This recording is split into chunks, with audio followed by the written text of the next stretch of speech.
Alrighty. I think we're about ready to just hop right in. Now, since waiting and putting things off, let me stop the music.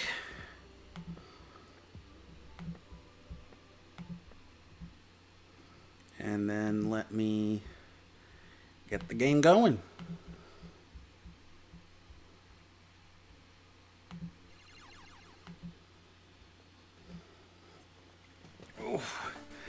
I think we should be fine. Hopefully OBS plays nice and we don't have any issues. Let me see one thing.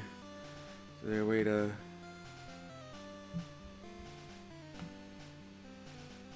Come on.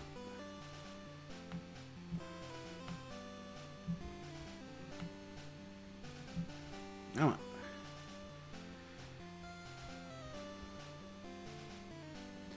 Oh boy, OBS, don't do this to me.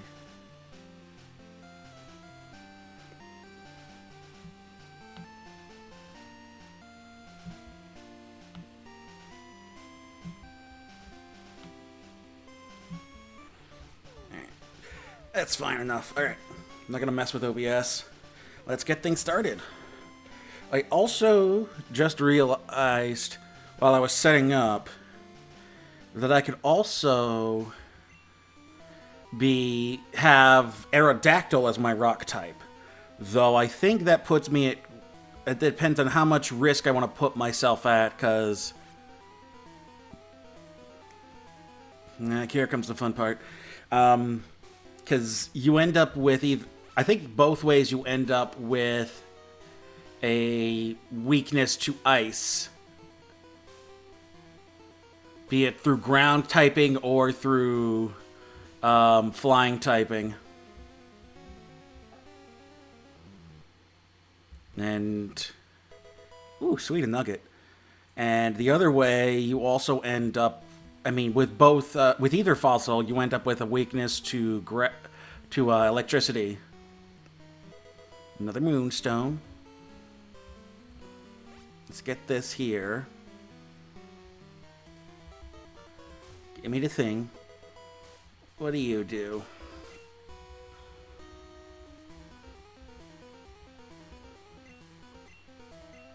Horn drill. Ooh, that's nice. Can anybody use horn drill in the party? Nope. Alrighty. Alright, what else we got?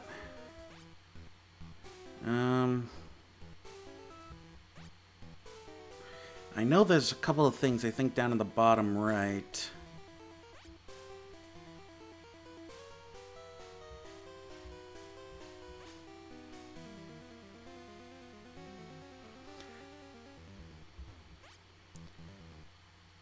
Or not bottom right, it'd be the bottom left. Bottom right is the way out of here. Ooh, so looks like I gotta go here to get that. And I think that's it. Another super potion. That looks like the only way out is this way. And I gotta go back around.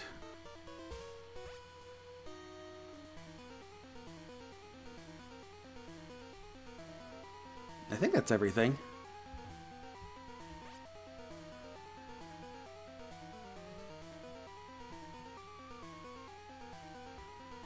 So I think the only thing that's left to do is just move right along.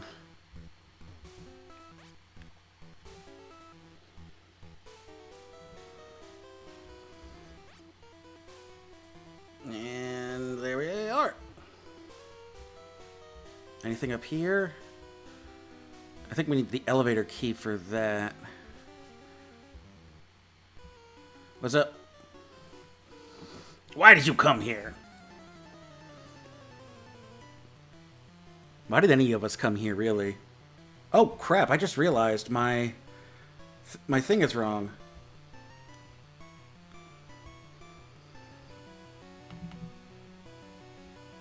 Hold on a second. I forgot to switch. Last time I used OBS instead of Streamlabs, it was... Where the heck is my... Whoop. Nice and slow. Yep. Where are my notes? Where am I? There they are. This is what I want. And let's close something to hopefully ease up the CPU and the memory. Come on. Come on, Notes. Don't be like this. Notes. Fine. Since you're going to be a pain, we'll start you over again.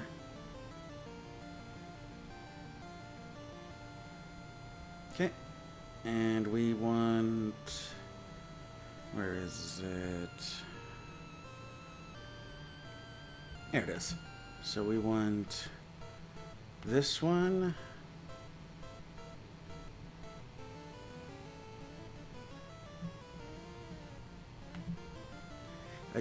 I just realized that as soon as I looked at the screen, I'm on the wrong... Damn it. I think I hit the wrong button. And hit.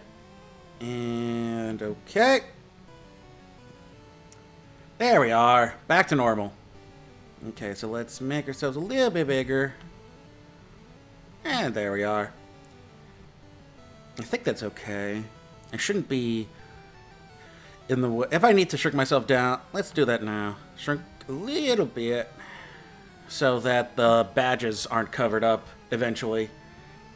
Okay, now then, where were we? Oh yeah, kicking some rocket butt.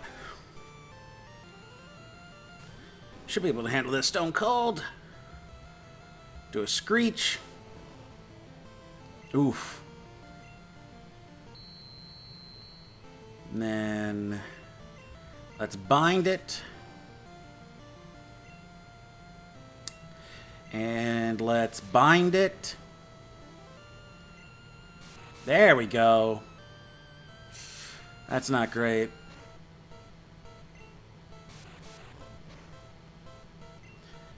Hopefully once we get it to no rock throw, it'll be much better off.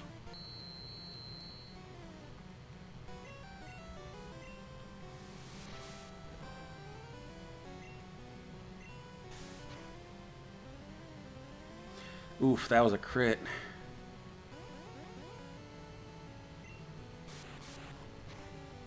Yep, and down he goes. Eradicate. Let's not. Let's see if he can handle Eradicate. Same thing, screech a couple times. Ooh, how bad's the Hyper Fang? Not too bad.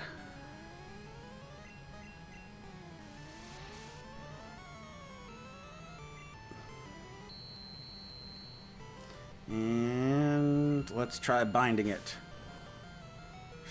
Oh boy. Good job. Ah, it's not great. Don't worry, we'll swap you out of there.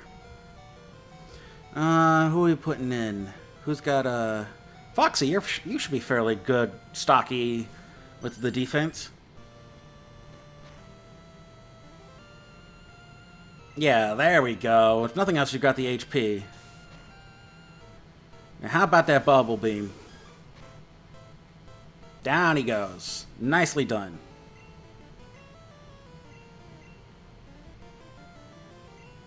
Nah, Foxy needs to level up. Hey, Foxy, how about that ice beam?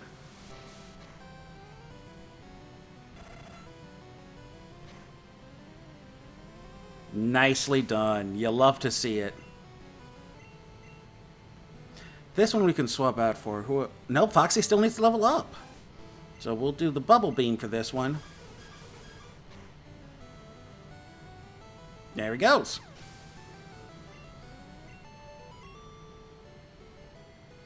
This won't do. Alright, let's heal up.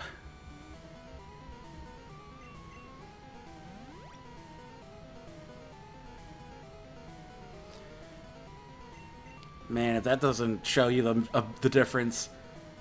It one super potion and Foxy's not fully healed. Meanwhile, it took less than a full super potion for Stone Cold to heal. Hyper potion, nice. Intruder alert! Stop right there, criminal scum! What you got for me? Ooh, a Grimer. Let's see if we can get this. And bind. That's not great.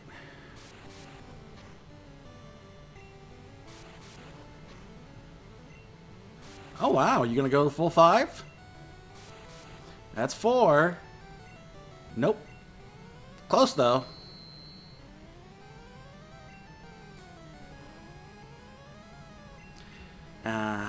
Poor Stone Cold. Just got absolute garbage attack. What'd you disable? Well, you little sucker.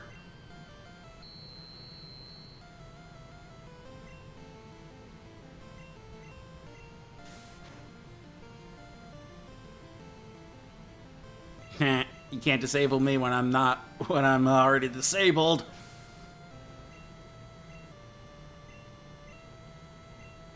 Wait, nah. No changing Pokemon. Screet? No. Okay.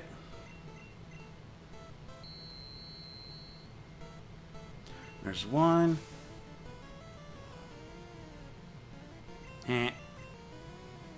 Come on. How am I missing with Screech? And there's the poison. There we go.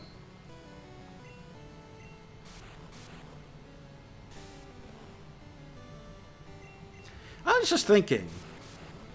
I don't think there's been a... No, wait, there has been a rock poison type. One of the Ultra Beasts was rock poison.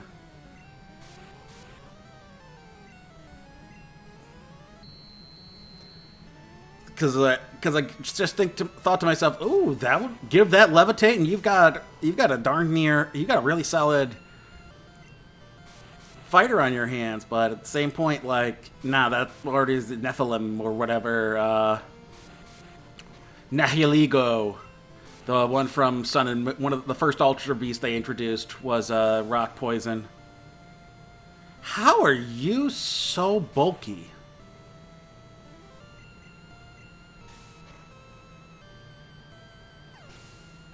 There we go. Stone Cold's level 18 now. Wow, speed is right behind defense. Yeah, we'll swap out. Foxy, you still need the levels.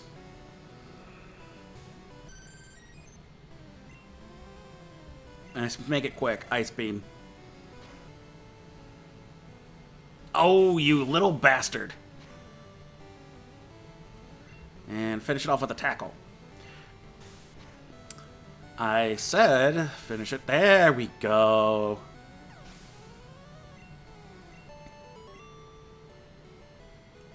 I can't do it. Alright, let's heal up Stone Cold. And then Super Potion. And Super Potion. Oh, I guess I could have used a regular potion there. Alright.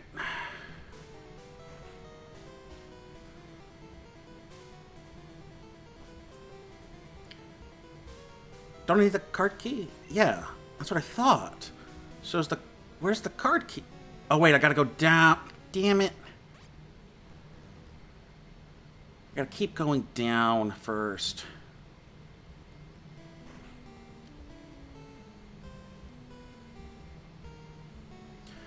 Great, more spinnies. Anything up here?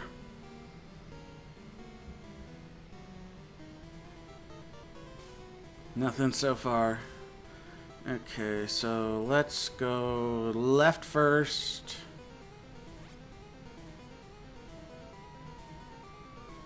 And then down. Let's head this way.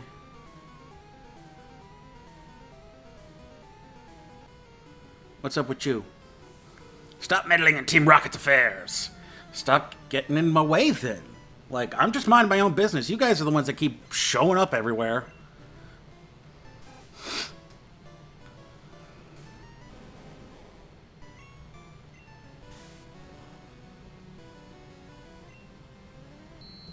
Actually, you know what? Let me do something real quick.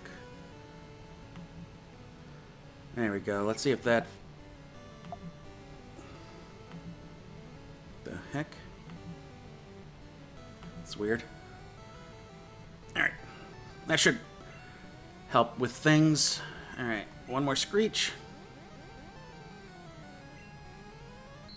I actually spent the majority of the last week finally downloading all my VODs and uploading them to YouTube. So now all but like one of my old VODs are now on YouTube. Ah, darn it. Oddly enough, the one thing that I couldn't upload there was DDLC. Which I guess makes sense. DDLC is very... it's all... I mean, it's a full-on horror game, so I can understand... Given the content, I can understand them not wanting that up there. Without some form of...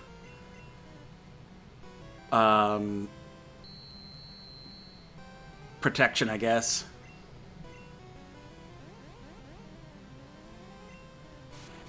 Okay.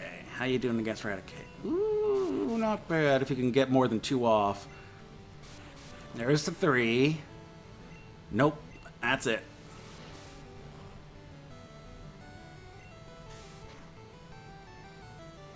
Wow, that was a critical hit.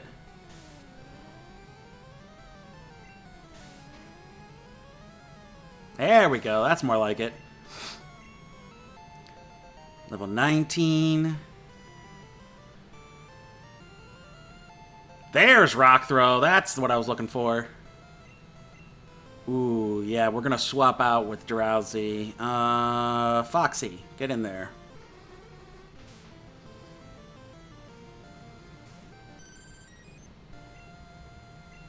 Let's see Bubble Beam.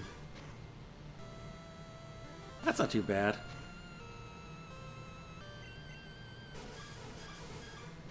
There we go.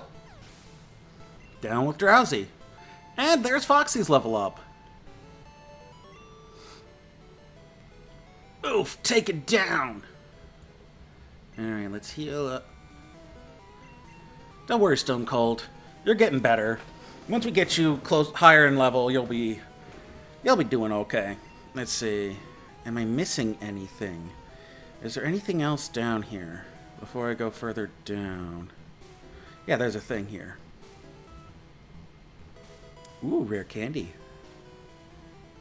Anything else? I think that must be it then. I think that... No, wait, there's stuff over here. We got word from upstairs that you were coming.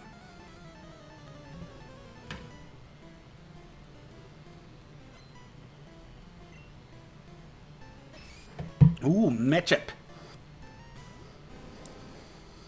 Alright. Best to send in Mothra.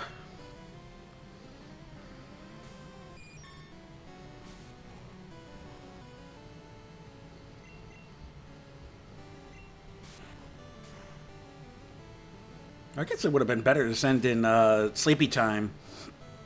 Mothra's really taken those low kicks.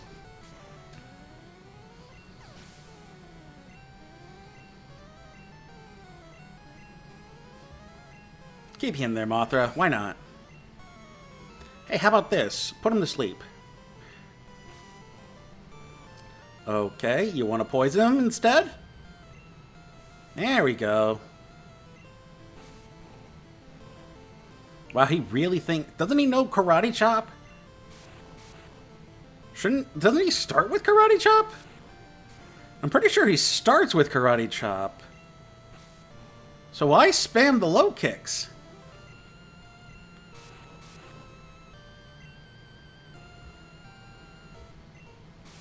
Let's just finish it off. No kill like overkill. What? I lost! No!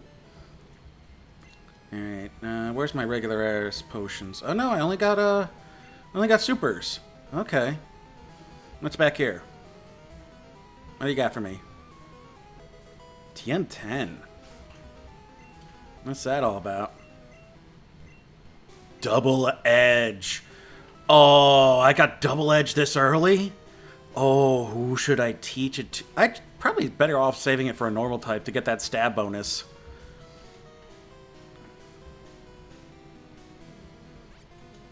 Let's see.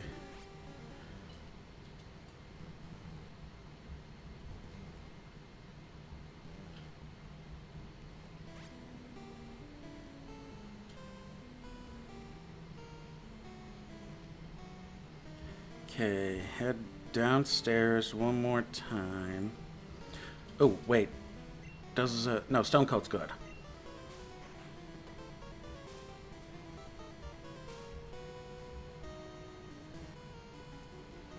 The elevator doesn't work. Who has the lift key?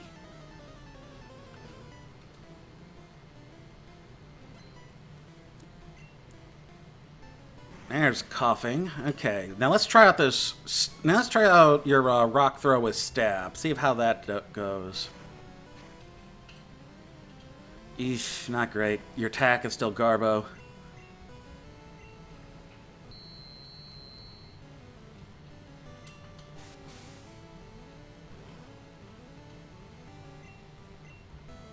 Let's try bind.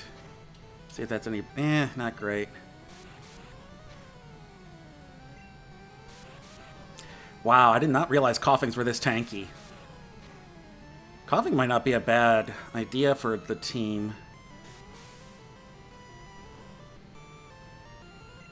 There's the poison.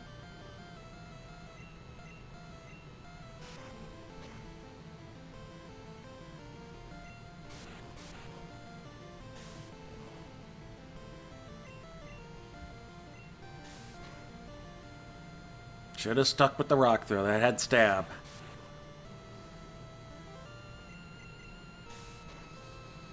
Okay, that takes care of coughing. Oh, perfect. You should be able to handle a Zubat. And you're even faster than it. Oh no, buddy. And there's the Supersonic. Man, Stone Cold. You are just not doing so hot. We really need to get you some gains.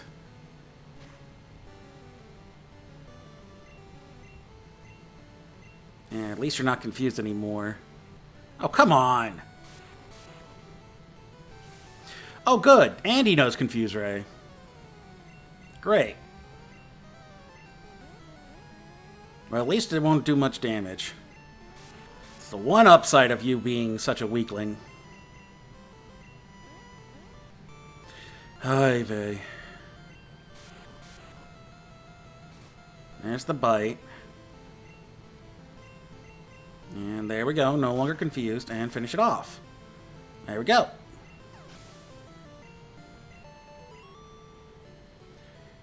No!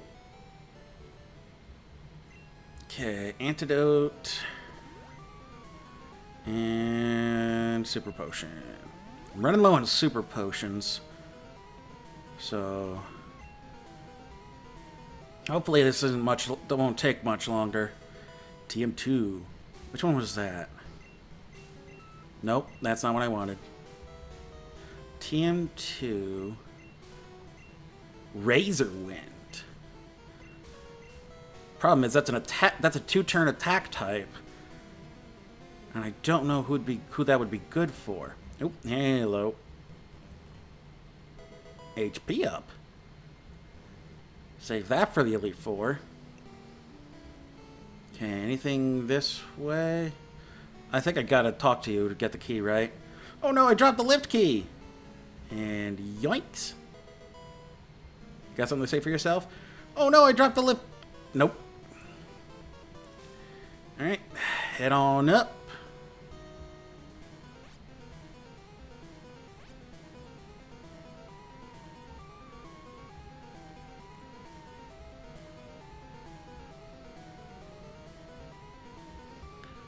Okay, so I gotta go up a floor to use the lift.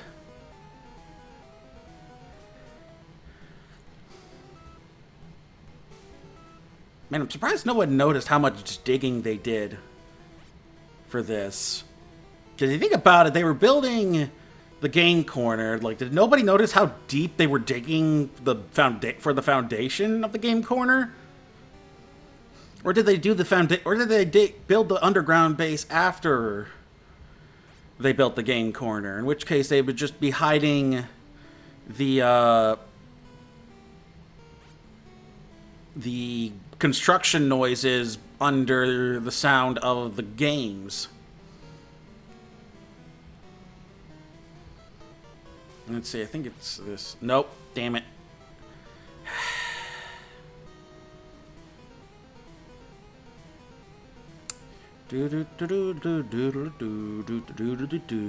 Okay.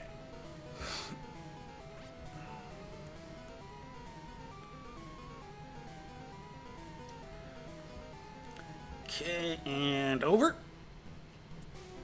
And then you.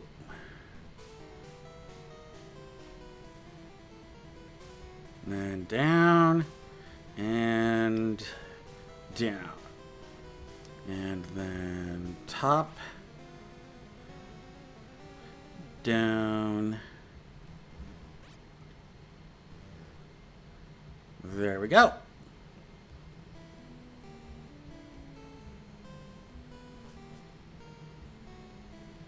Did I use that? Did I use those stairs already? Yeah, I got something up here.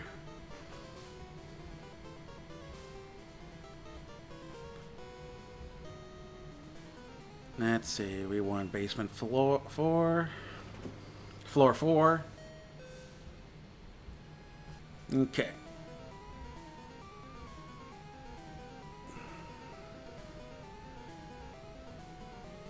Nope. Ah, damn it. Okay. What do we got? The lift key. Here, perfect. We'll use the rare candy on Stone Cold. Bring him up a level. Now we got room for one more iron. Oh, iron. Perfect. That's another one we can use for the Elite Four. Okay. I know, you ruined our plans at Mount Moon.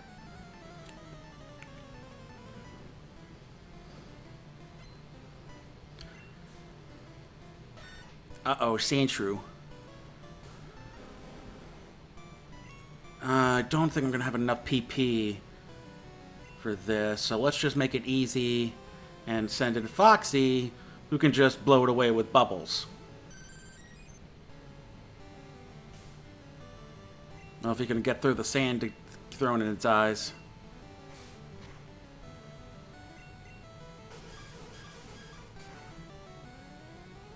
Boom. Yeah, because I just want to start being done. Who do we got next? Ekans. Perfect! Hey, Ekans! Want to meet my snake? Stone Cold! Screech at him.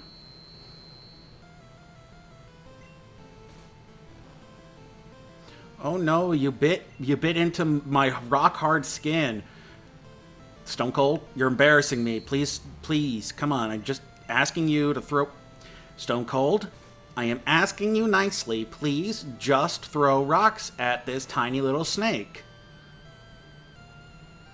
There we go. Is that so hard?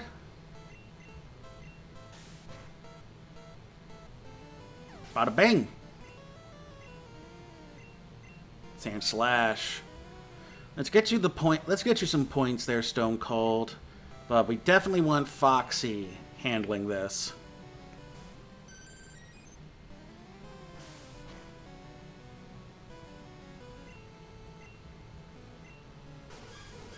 There goes the bubbles, and down goes the Sand Slash.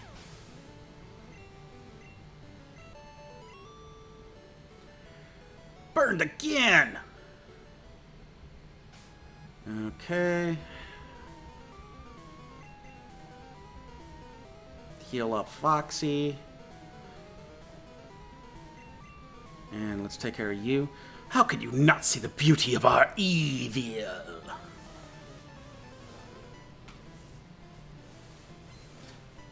I don't know. Care to elaborate? Do you have like a PowerPoint you want to show me?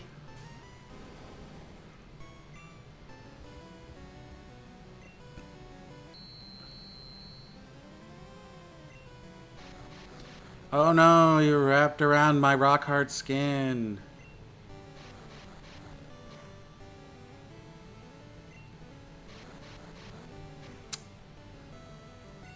Okay. Stone Cold. You're killing me. You're killing me, man. Thank you. Oh, that's fun. I got one of those too. Once I'm out of here, I can show you mine.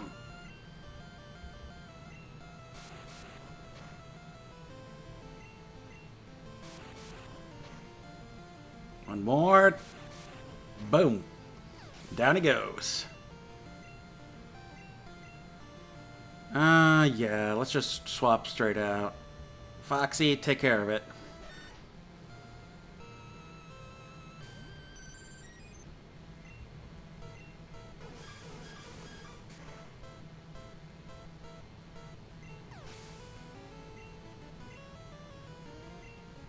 Ooh, we got Arbok. Ooh, Stone Cold, let's try. Let's test you out. First we Screech. Oop. And make sure we don't lose the computer. That would be bad. One more Screech to be safe.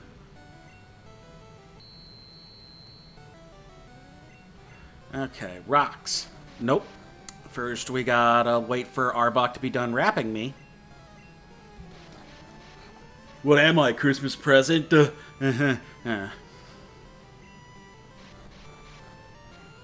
Any minute now. Thank you. And... oh, so close. Let's bind him. Oof. Come on. One more. Nope. Damn it. You can hang in there, Stone Cold. Down he goes. Level 21. Your attack's almost to 30, Stone Cold. Proud of you, buddy. Ay-ya-ya! Ay-ya-ya! Okay. So let's heal up Stone Cold.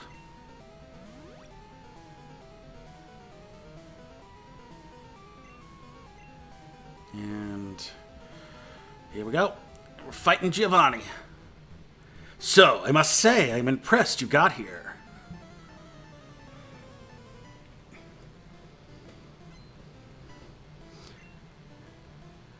Oh crap, it's another Onyx.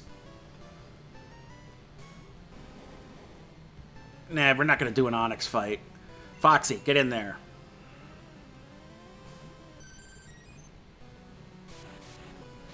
You got this. Yeah, his bind is nothing. He forgot to Screech first. So let me get this straight. You were just going to straight up bind my Onyx? Was that just to slow me down, or... I don't get it. What else you got for me? Rhyhorn. Nah, we're going to keep Foxy in there. And bada boom. Down it goes. Ooh, Foxy's level 27. Oh, that's special. You love to see it. Quick attack. Yeah, let's get rid of Sand Attack. We'll keep Tackle for right now as a replacement for as like the giveaway move. That's the one to get rid of next. And then for Kangaskhan, let's send Stone Cold back in there.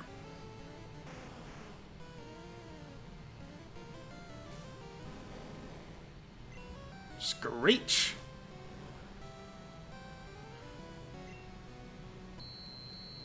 Let's do 2 Screeches and then throw some rocks. Oof.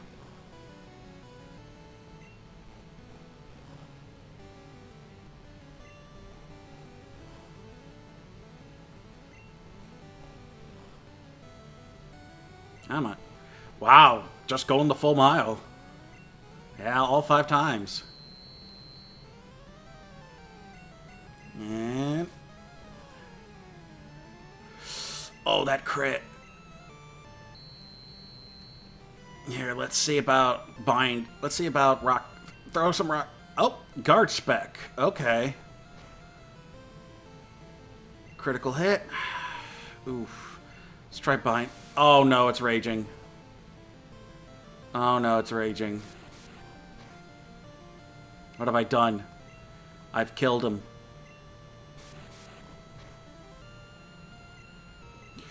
I've killed my team. What have I done? Oh boy. And of course now it goes over the 2.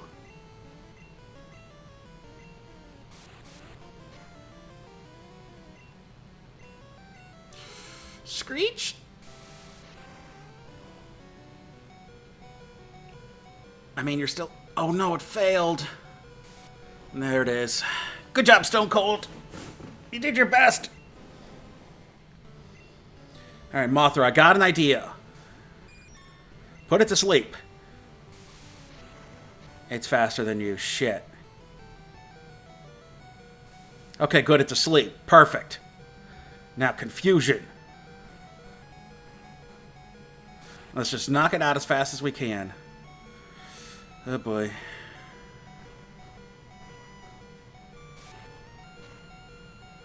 Oh, you almost got it.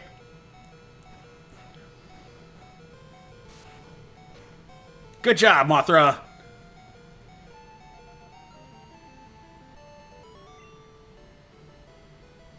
What? This cannot be! I see that you raise Pokémon with utmost care. A child like you would never understand what I hope to achieve. I shall step aside this time. I hope we meet again. Oh, that's right, I got no more room for items. You know what? I don't really need the town map, so I'll just drop that off of the thing next. I should sell those awakenings. I don't really need them either. What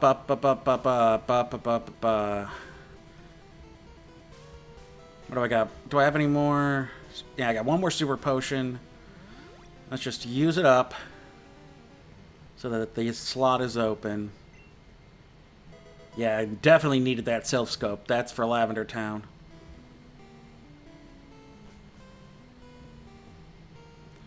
Let's get back to basement floor 1. How long have we been going? Only 43 minutes, okay. Ah, crap, you. What do you want? Are you lost, you little rat? Look, I just beat your boss, alright? How about you just leave me the hell alone?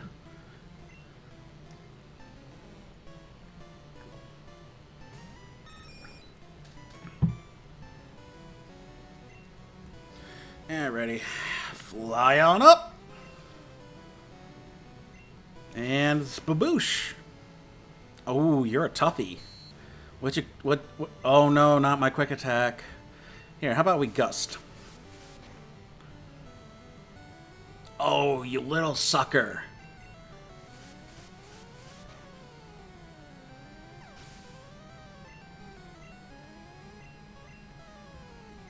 I'll keep Drone in there. He's doing good.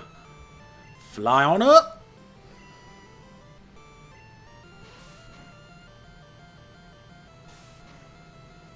And rather than bother with gusting, we're just going to double up on the fly.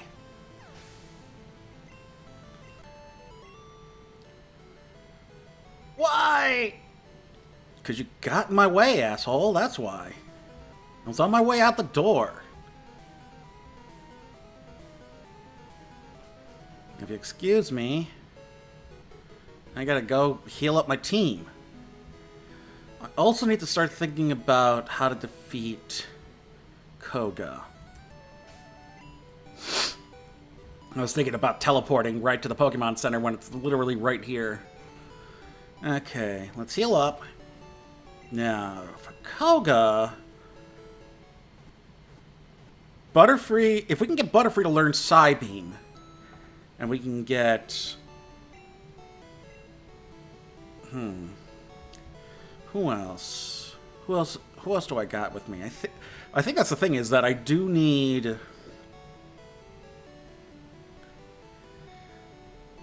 someone with dig.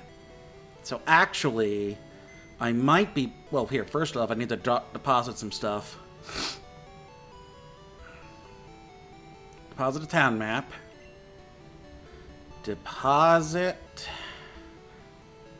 the moonstone. Deposit the TMs.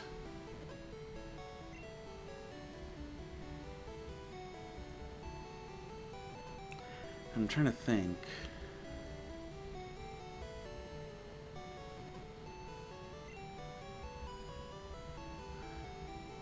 Deposit the lift key. We're done with that.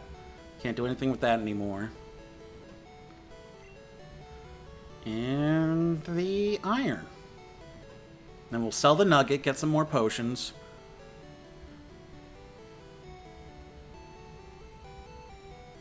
Yeah. Alright. What about Bill? Alright, Bill.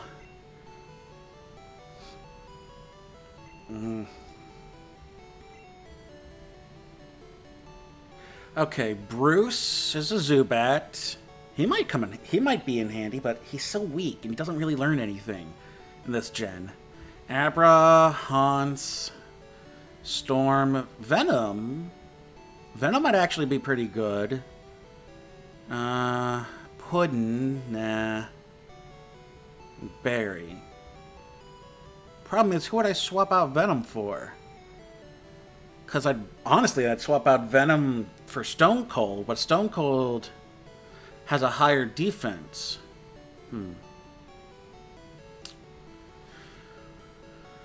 Hum with that. I guess I could swap out Drone? Because Drone's not gonna...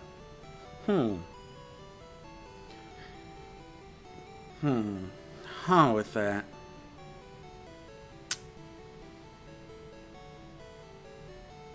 There's one more thing I do want to check. If I teach Horndrill was the last move to give to keep Nidorino until he evolved into Nidoking.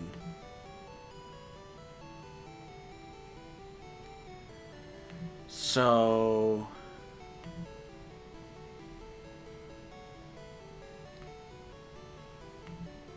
if we pull up Nidorino's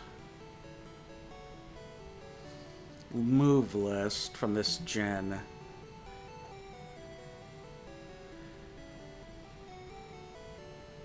you've got...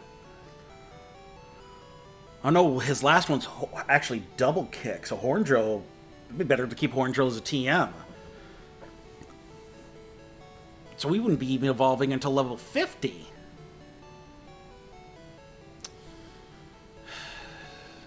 Alright. Well, do I need to teach him double kick? If I teach him Horndrill, I can actually evolve him and then teach him some stuff as a Nidoking, and as a Nidoking, he would be able to learn a whole bunch of stuff. Even Surf and Strength.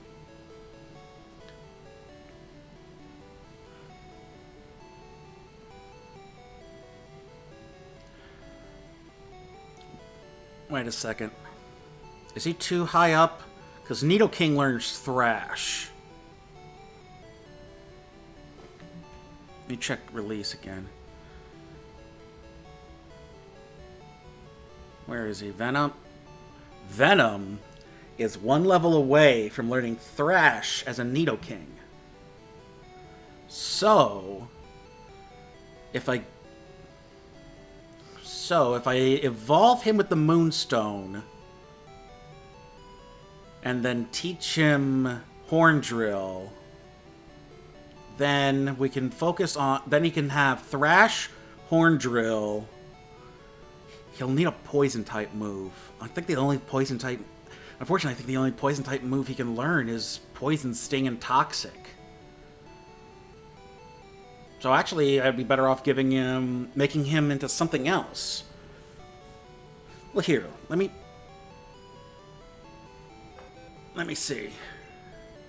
Let's deposit drone and pull out Venom. Take a look at his stats. Fairly even across the board. So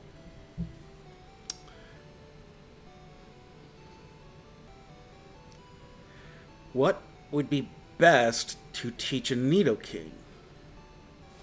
What's Nidoking? Nidoking's highest stats is probably like what? Defense or attack?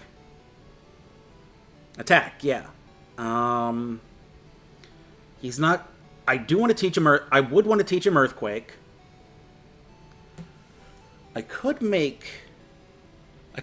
Rhyhorn Rhydon for Nidoking, but then Rock Slide wouldn't have Stab. Maybe skip out on Rock Slide. Have it be Horn Drill, Thrash, Strength, and Earthquake. What else we got? Substitute Surf. Fire Blast, Skull Bash. Thunderbolt Thunder, Counter. Submission. Payday. Body Slam. Ooh, Body Slam. Body Slam might be better than Strength.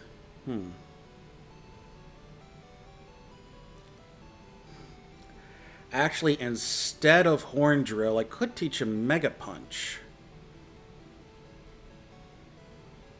But that depends on if I get Hitmonchan or Hitmonlee.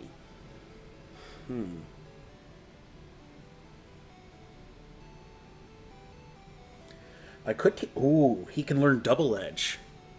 So actually, I could teach him... Instead of Horn Drill, teach him Double Edge, Thrash, Strength, and Earthquake.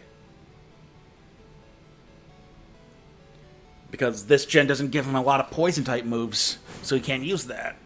So actually, let's do that. So what we're going to need are a Moonstone,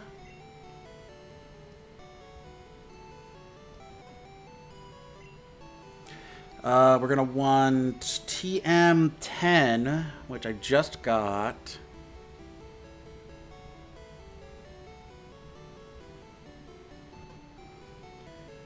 And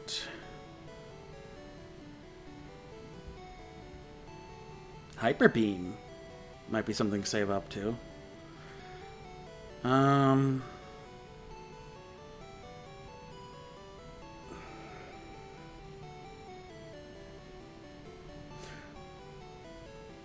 No, special wouldn't do him any good. What his special's like garbage, isn't it? 75, yeah, it's his lowest stat, so giving him an Ice-type move to help with the dragons wouldn't do much sense. So, how's his defense? Not great. One of his weakest. So, Earthquake, Strength. Until he knows Strength, though. Well, Horn Attack's fine until he knows Strength. So, Double Edge.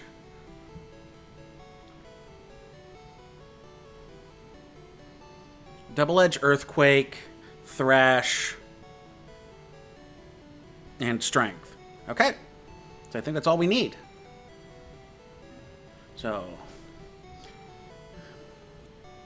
let's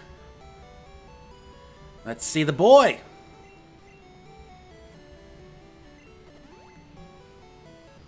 Time to see the boy.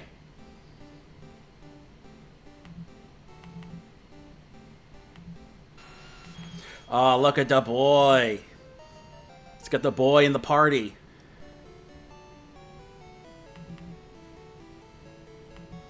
There he is. Let's fit him down into that Pokeball. We got the boy. So, let's get back into it. TM10. Oh, they can all learn it.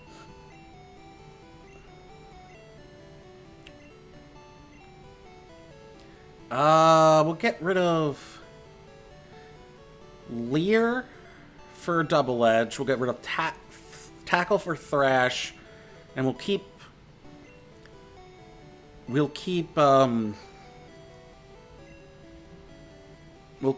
Poison staying on there until we get Earthquake. Okay, so let's put Venom up.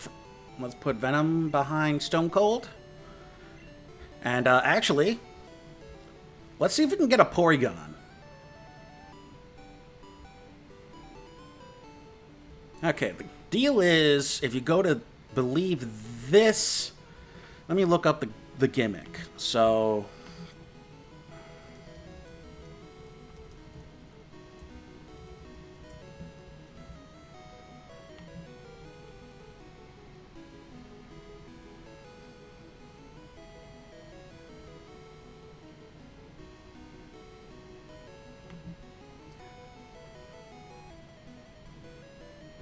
okay.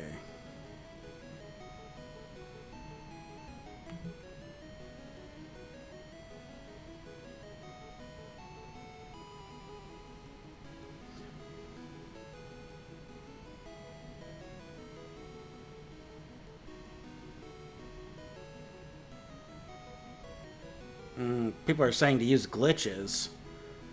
Okay, so nah, ask. Dumb question. How to win slots Pokemon Red? Here we go. Okay.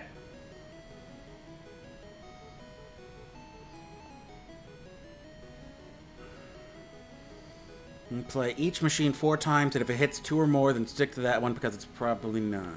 Probably hot. Wait, where's... Here we go.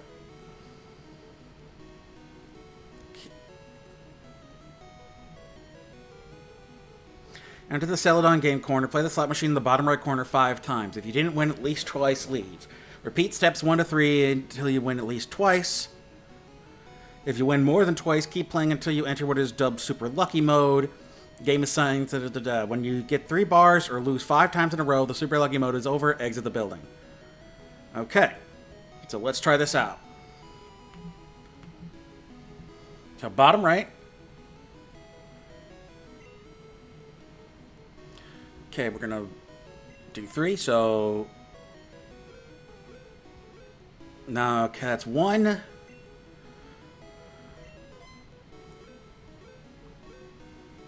That's 2.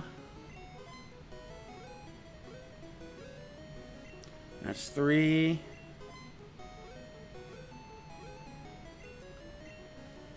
This is 4. And 5. Okay. Let me cut it down to 1 so I don't run out of coins.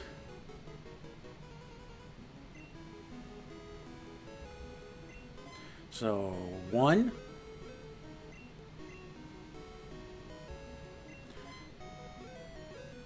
2.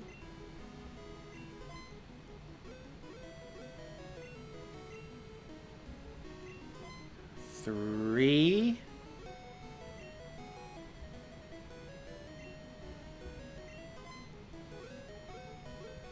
4. 5. Well, wait. Actually, why play the full 5 times? Because unless I win once, if I hit 4, then that means that's not the right slot machine anyway. So 1,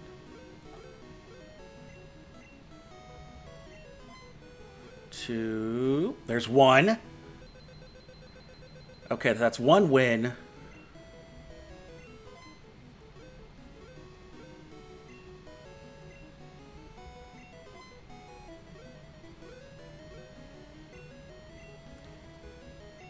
And... Okay, so that was only 1 win. So let's try it again.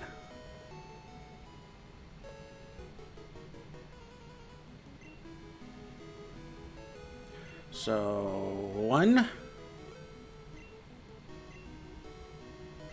2, 3, and 4. Okay. Reset the building.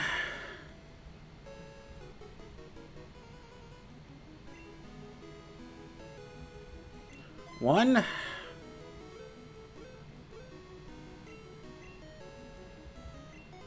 Two. And 3. And 4. Okay. Reset. 1.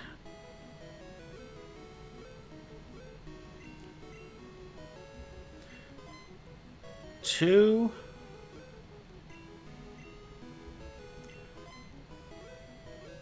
3.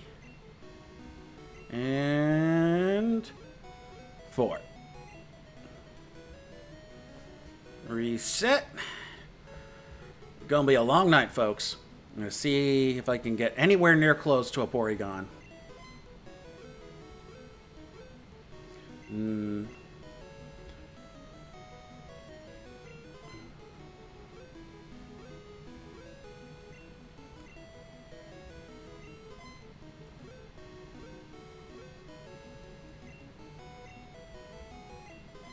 I saw a diagonal win, so I didn't know if that counted.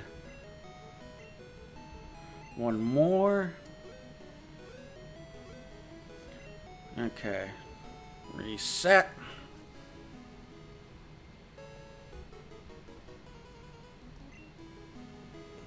Okay, back down to 1. 1. 2.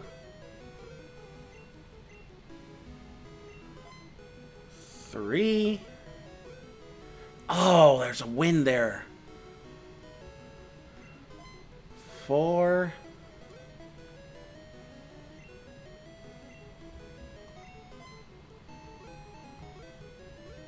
There's a win there, too. So let's keep going. Now with all 3.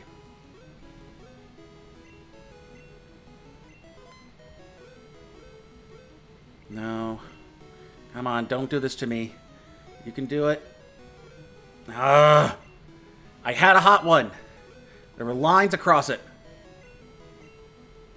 Or did they mean you actually had to win with what you're betting? Oh no. So last 3. And I have to go buy more. Okay. Let's reset. And let's do the ones again. 1, 2, 3,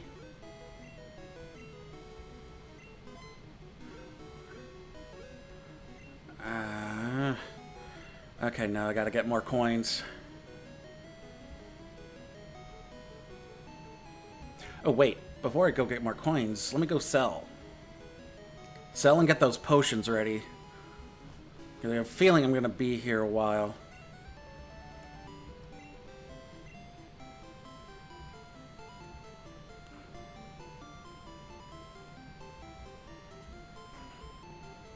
Okay, I think I gotta up 3 to get to the potions, because I think the first one is all TMs.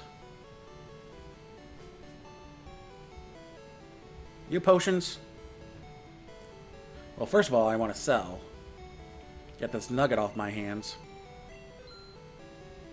Wait, what was that last bit? Hyper potion, okay. Poke it all, Thunderstone, Firestone, Leaf Stone. Okay.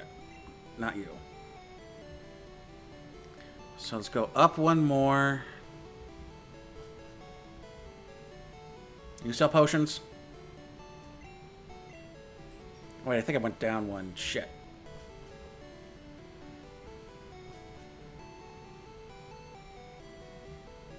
Okay, you guys sell potions?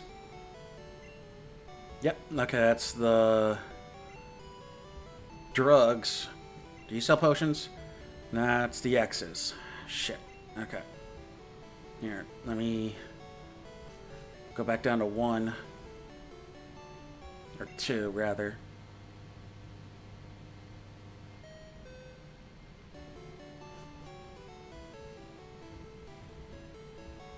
You sell potions?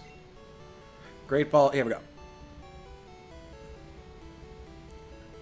Ooh. Let's get 15.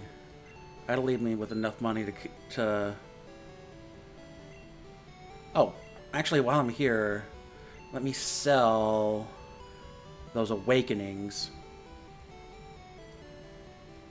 Get them out of my bag. I think that's it.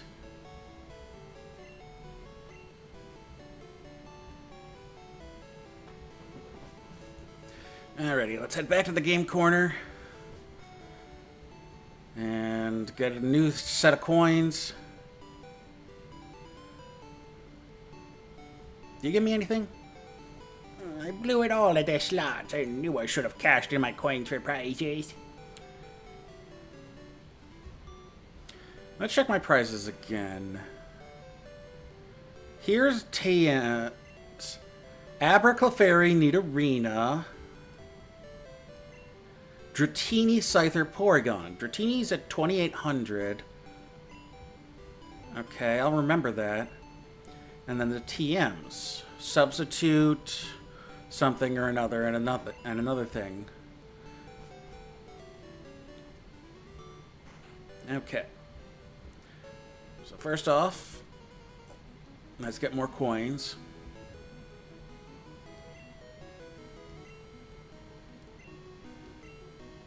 Let's get 100 coins. There we go. Alright. Now we got plenty of coins to do this. I don't know why I reset it like that. Okay. Let's get this started. 1. Nothing. 2. Nothing. Oh, there's a diagonal. That might count. 1, 3. Nothing. 4. Nothing. 5. Ooh, a win. Okay. Okay, let's keep going. Nothing. 1, 2, 3. Nothing. 1, 2, 3. Nothing. 1, 2, 3. And 5. Okay, there's a win. 1, 2, 3. Nothing. 1, 2, 3. Nothing. 1, 2, 3. Nothing. This is 4. 1, 2, 3. Nothing. And 1, 2, 3. Okay, time to reset.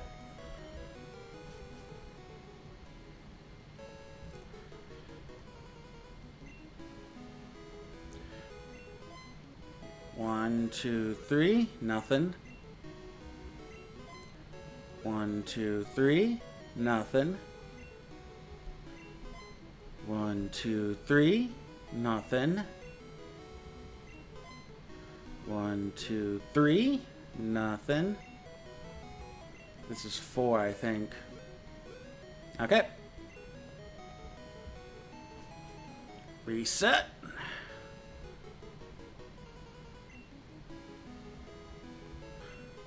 One, 2, 3. Nothing. Crap. 1, 2, 3. Nothing. Okay. 1, 2, 3. Nothing. 1, 2, 3. Okay. Time to reset.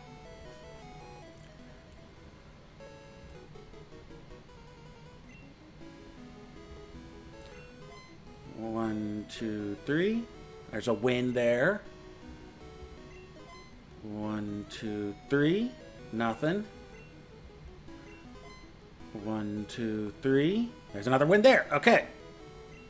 So this one's hot. So let's go. 1, 2, 3. Nothing. Okay. 1, 2, 3. Nothing. It's 2. 1, 2, 3.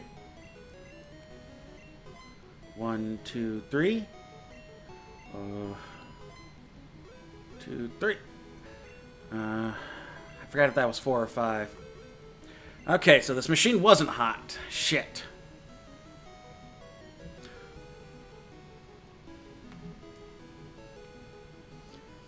Okay, so you don't want to lose twice. Yeah, I guess it is the fastest way. Otherwise, I would be just going back and I would just be going back and forth. So I'd be like trying to go down every one and then reset the room unless I found the lucky one. All right.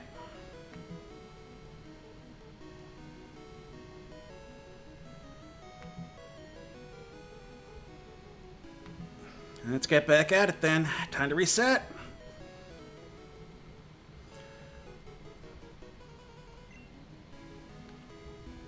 One. Nothing. 2. Nothing. 3. Nothing. 4. No. All right, time to reset.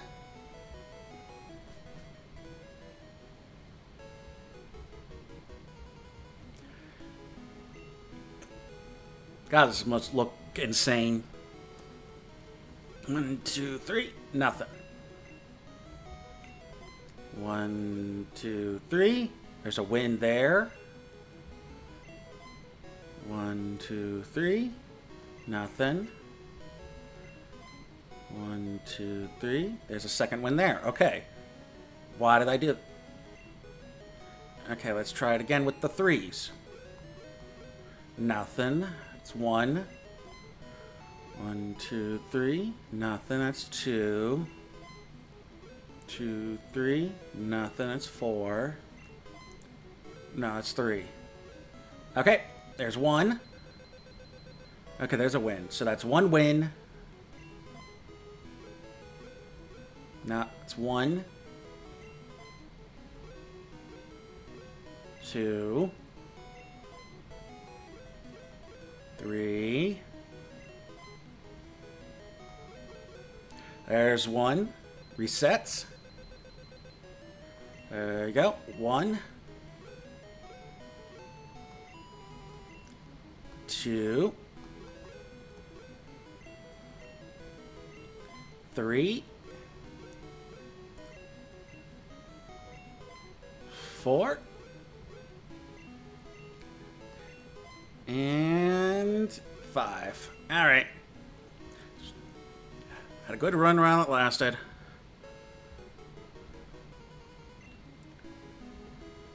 One. None. 2. Okay, there's 1 win. 3.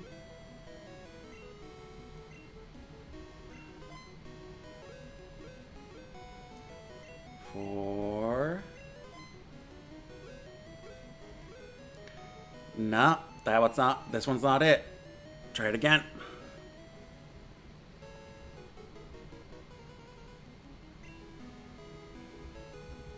1.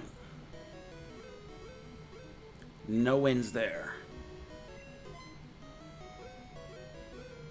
No wins there.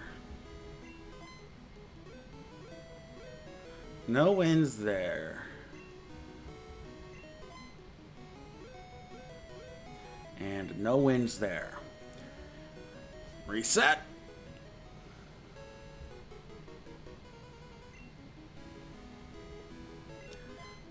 There's 1. No wins. No wins. 2. 3. No wins. And 4. There's one win. Let's see. Nope. Wasn't enough. Alrighty, let's try this again. Any wins? None there. No. Oh, there's one win with the Magikarps. No wins there. No wins there. Last one. Or is it second to last one? Let's try one more just to be safe. Okay.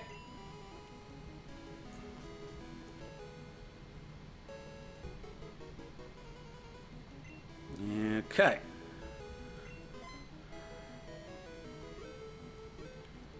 No wins there. No win. Oh, there's a win there. 1, 2, 3. No wins there. It's number 4. No wins. And number 5. Holy cow! Lucky number 7s, baby! Ha Alright, this machine's hot, so let's keep it rolling. Oh, let it all pay out, yes. Oh, you love to see it. Oh, yes, baby, yes. Oh, hello, baby. Thanks for the host. Oh, and Jedi Master Ben. And, we just currently won 300 coins at the game corner. So we're in a hot machine. 2, 3, no, win. Okay, so that's 1. No, it's 2. 3. Alright, one more chance. We could have been hot. We may not be as hot as we thought. Nope. Well, at least we got 300. Don't see that on every playthrough. Alright. See if this machine's hot. 1. No wins. No wins. That's 2. Okay, there's 1 win on 3. 2. No wins there. What about now? 2, 3. Oh, that was only the 1 win. So we got to do it again. We're doing it again.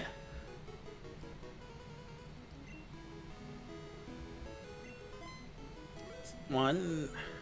No wins. There's 1 win across, so that's 1 out of 2.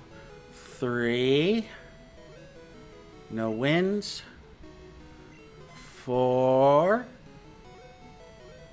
No wins. And 5.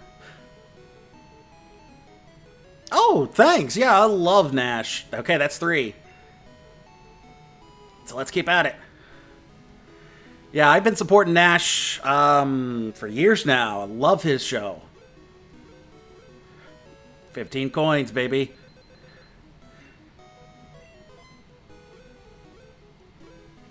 That's 1 loss. 2 losses. 3 losses.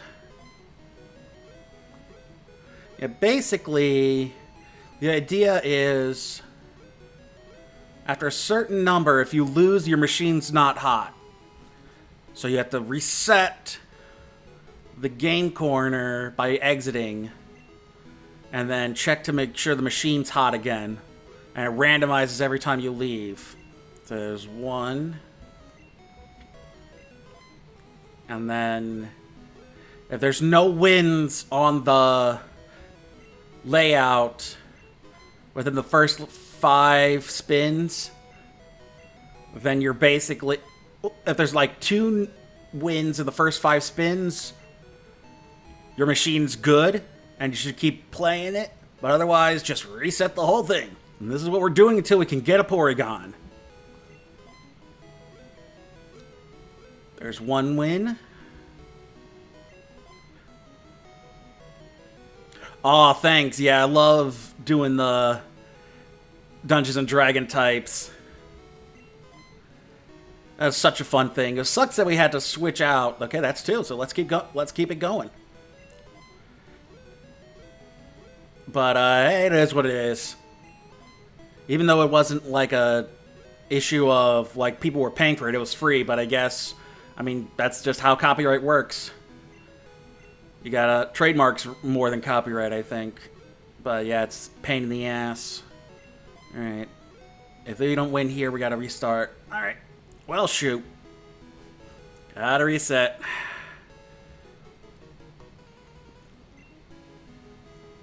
Let's try it again. There's one win.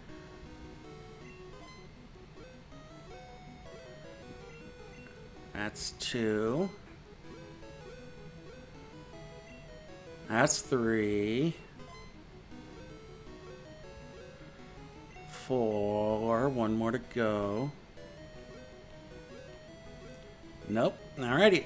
Machine's not hot. Let's try it again.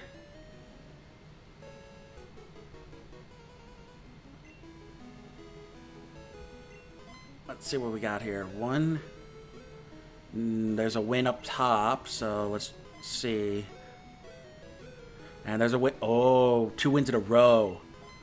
We may have a hot machine here. Don't do this to me. Don't do this to me, machine. Ooh, boy. You were hot. You had 2 wins in a row. Don't do this to me, machine. Oh, boy. You lied to me. Oh, nice. Yeah, I was actually thinking of expanding. The problem is I want to do a region based on an actual place, but I don't know where. I was thinking Australia, but I wasn't sure. But I'd have a whole notebook of fan-made Pokemon. Just the ideas for them. No designs or anything like that. And I want to work out at some point. Love doing that stuff like that. Okay, last one. Okay, no winners here. So yeah, the idea for the podcast at least is that once this current arc is over, to allow them to go to this new region, and it's all fairly new Pokemon. There's one win at the bottom.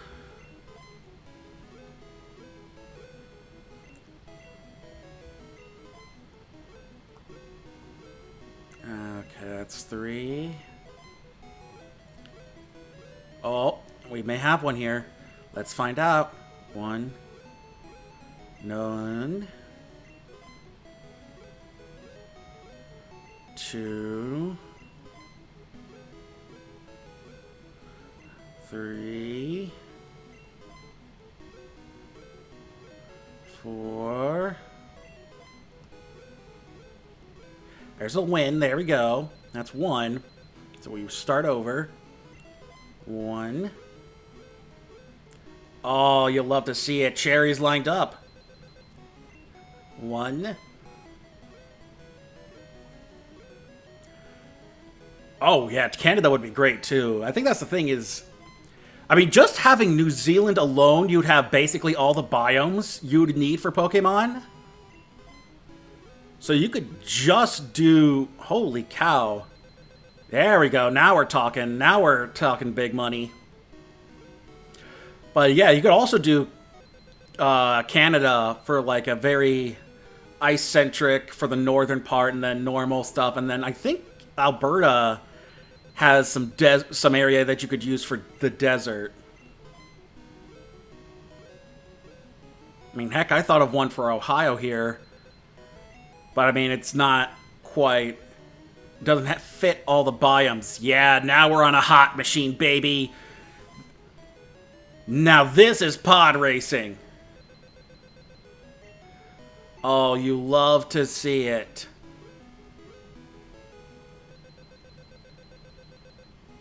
Now let me double check. Let this roll for a second.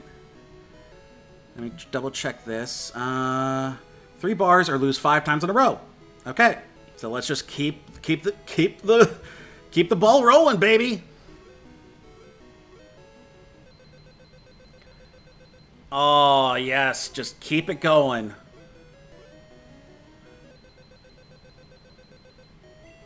Yeah, I'd have to look into the biomes for Canada. Okay, that's 1.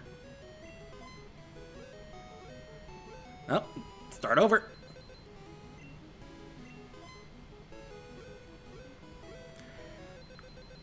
Because, yeah, they turned Hawaii into its own one. They turned France into its own one. Exactly. You could have the regional variants all be based around ice and cold. There's 1 loss. Nope, back in it. Oh, you love to hear it. You love that sound. Oh, yeah, baby.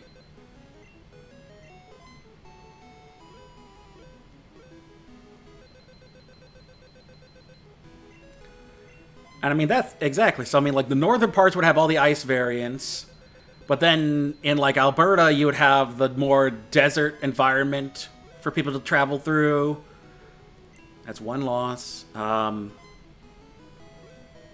know there's a guy on YouTube who thinks up like regionally based Pokemon regions based on places. So he's done Australia. He's done I think he may have done Canada. I know he's done Scandinavia.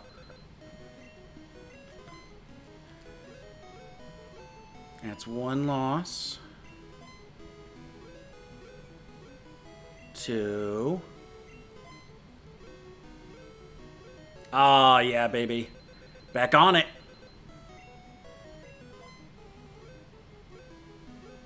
That's 1 loss.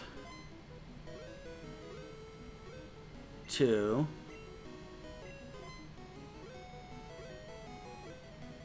Oh, back at it. Oh, yeah. Ooh, that would be something, yeah. Divergent evolution for Haunter. Like how they did with Snow Runt into Frostlass. I know I wanted to think up some new Mega Evolutions, and I may include that in the D&D types. I already did come up with one for Jinx, where it's basically a Wagnerian opera singer, the Valkyries from the Nibelung, and it with the big long yellow braided hair and the horns and all that. And I called her a Solstice because she's named after Isolde from the Ring Cycle, or Tristan und Isolde, I guess would be. I don't think that's part of the Ring Cycle. And then, yeah, she's like an opera singer, and then so she'd have song-based. She'd be playing into the song-based stuff. I feel like Jinx is leading kind of into that with her design. It gives kind of finality to Jinx's evolutionary line, whereas kind of like how Electivire and Magmortar add some finality to theirs. 1, 2. Exactly. Like, if you're gonna, I think it's because Jinx became so infamous that they wanted to kind of stay away from Jinx. But at the same time, so was Porygon, and he got 2 evolutions. So, like, why leave Jinx out of that? Feels weird. Although it may just be because Electabuzz and Magmar were, like, favorites within the office. Or they were fan favorites or something. So, who knows the reasons why they do what they do. It's 1, 2. No, back at it. Back in the game.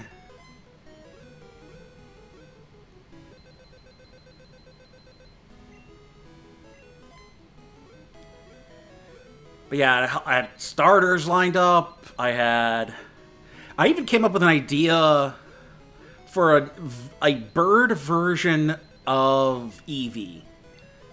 The original idea was it was just a bird version of Eevee's, where depending on what move you taught it at like level 20 is what type it evolved into. But it was like wildly variant. So like this was before Gen 6, so my idea was the fire type would be a Cardinal. And that's basically what they did with Fletchling and Fletchinder, was a type of card. Well, no, it was a Robin, and then a Cardinal, and then or I guess like a Jaybird. Fletchinder's kind of like a Jaybird, but yeah, that was gonna be the fire type, and like the Metal Lark was gonna be the electric type, and then there was like a peacock was going to be the psychic type, and the eyes would be like actual eyes. But it became too wild. Like, it was like, it's a cool idea for like these birds that gain the, it was a cool idea, but I feel like I overthought it and thought every version needed to be a different species of bird. And so now the idea is that it's basically Darwin's finches. So you've got a finch, and the last, and like with Eevee and Eon, the final forms for each of the evolutions would end in inch to play off of finch. And then, depending on what move you taught it, it would gain a different beak style. So like some would be, like one would be straight, one would be crooked, one would be parrot-like, one would, the beaks would change.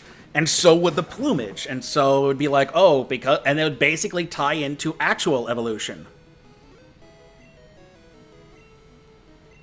Baby calf, I had that idea too. And then it was another thing where the pre-evolution evolves into either Miltank or Tauros based on its gender.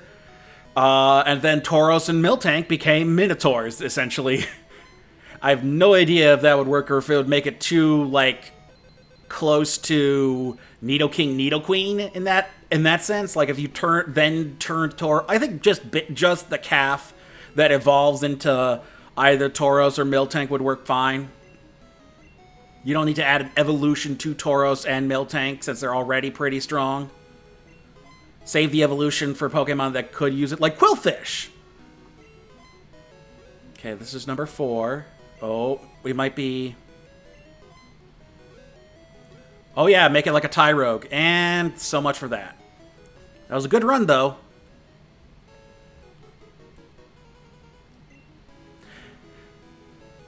Okay, let's see.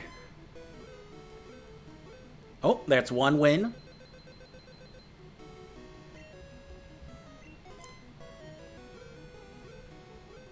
No wins on that one.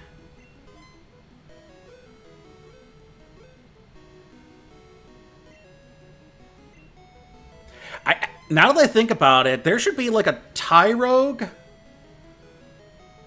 but for special attack, where there's a pre-evolution that evolves into 3 forms based on whether the special attack and defense are higher, lower, or equal.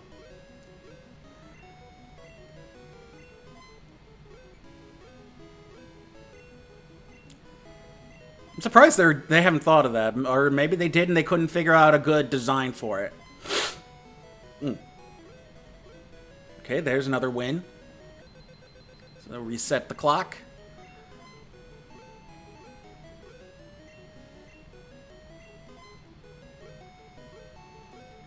Two. Well, that's the thing. I thought about that, but the whole thing with Tyrogue is that it's based solely on attack and defense. So the attack and defense is either higher, lower, or equal to the, the attack is either higher, lower, or equal to the defense, and that determines how it evolves. But yeah, having that, but for... Crap, I didn't mean to use all three. Having that, but for the specials, would be a cool idea to have.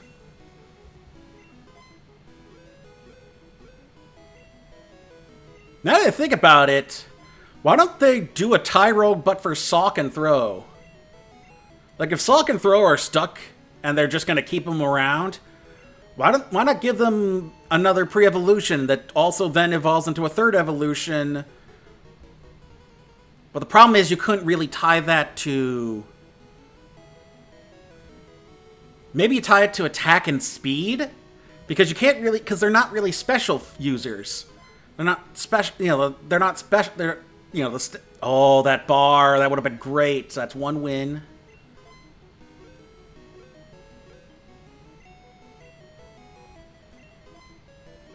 And then, let's see, you've got Judo for Throw and Karate for Sock.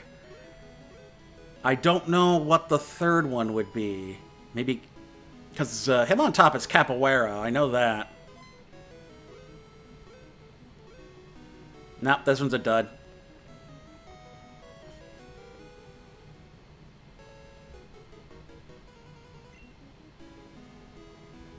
Okay, so one...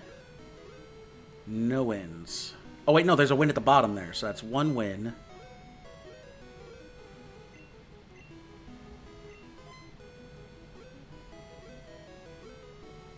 No wins there. Oh, yeah, that's the thing is, like, if you don't know somebody's got a sock or a throw, then it's like all of a sudden your entire team lineup may be completely screwed. Because they have good coverage. They've given up good coverage with the addition of rock-type moves.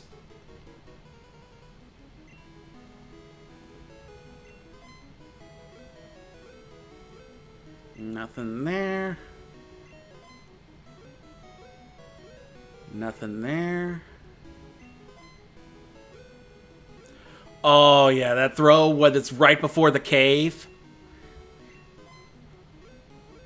Or there's a couple of hikers or black belts that just show up randomly in caves.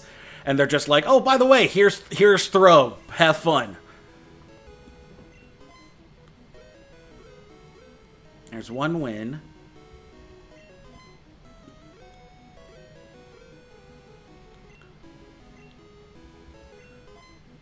Three.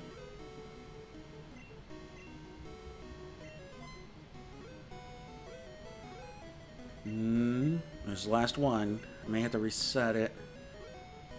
Oh, there's two. So let's keep it going.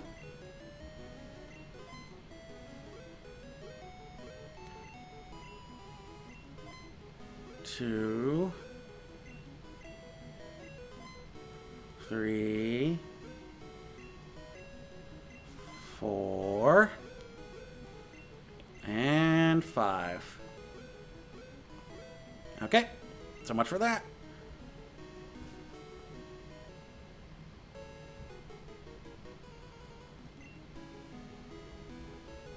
One. There's a win there. Nothing. Yep, there we go.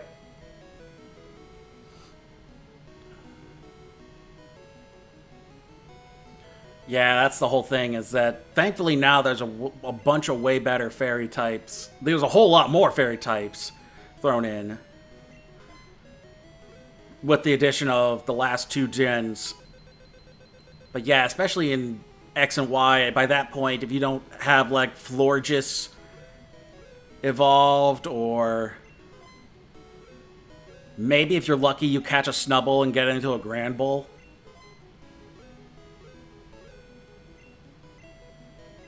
You could always catch Sigilif, but right outside of Silage City,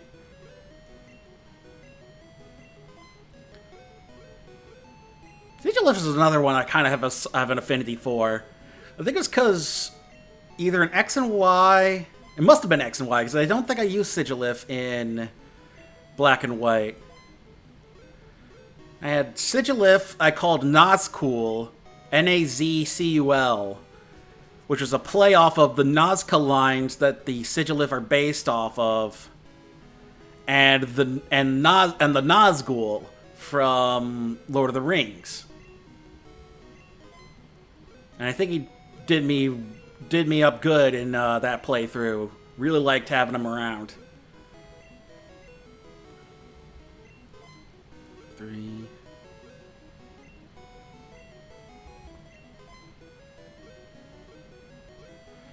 4. Last one. Nope, dead in the water. Alrighty. Try this again. Now I'm gonna be here all night if I'm gonna get a Porygon. If I want to get a Porygon, so I'm gonna have to just keep going until like maybe 3 hours have passed, and then give it a break, and try to come back to it later. Oh yeah, I don't mind doing. I kind of like doing that for a run, especially if it's a brand new region and whole new Pokemon have been introduced. I like to use the new stuff, to go the Ash Ketchum method, and only catch the new ones. Okay, this seems to be a good one. So let's see. 1. Yeah, Kalos was a real... Kalos had the least new ones since Sinnoh. But at least Sinnoh introduced new and evolution and regular evolutions. Like, there weren't a whole lot of new Sinnoh Pokemon, but there were a lot of and post evolutions, like pre-evolutions for babies, and then regular evolutions for older Pokemon. Exactly. Whereas Kalos, all it really had was the addition of fairy types, and then a couple of new Pokemon, and then I guess they considered the addition of older Pokemon, given the fairy typing, of the same weight as just adding more evolutions and pre-evolutions? I don't know. I'm surprised they haven't added more evolutions, but I guess they don't want to have an evolution for every type, which I feel is kind of stinks, because once you've introduced, like, how do you determine which types get an evolution then? If you're not going to give every type an evolution unless it's like a brand new type, then what's the whole point of it then? Like, the whole point is that Eevee is... The whole gimmick is that Eevee can evolve into various different things based, on typing. So why would you limit it to just a certain number of types?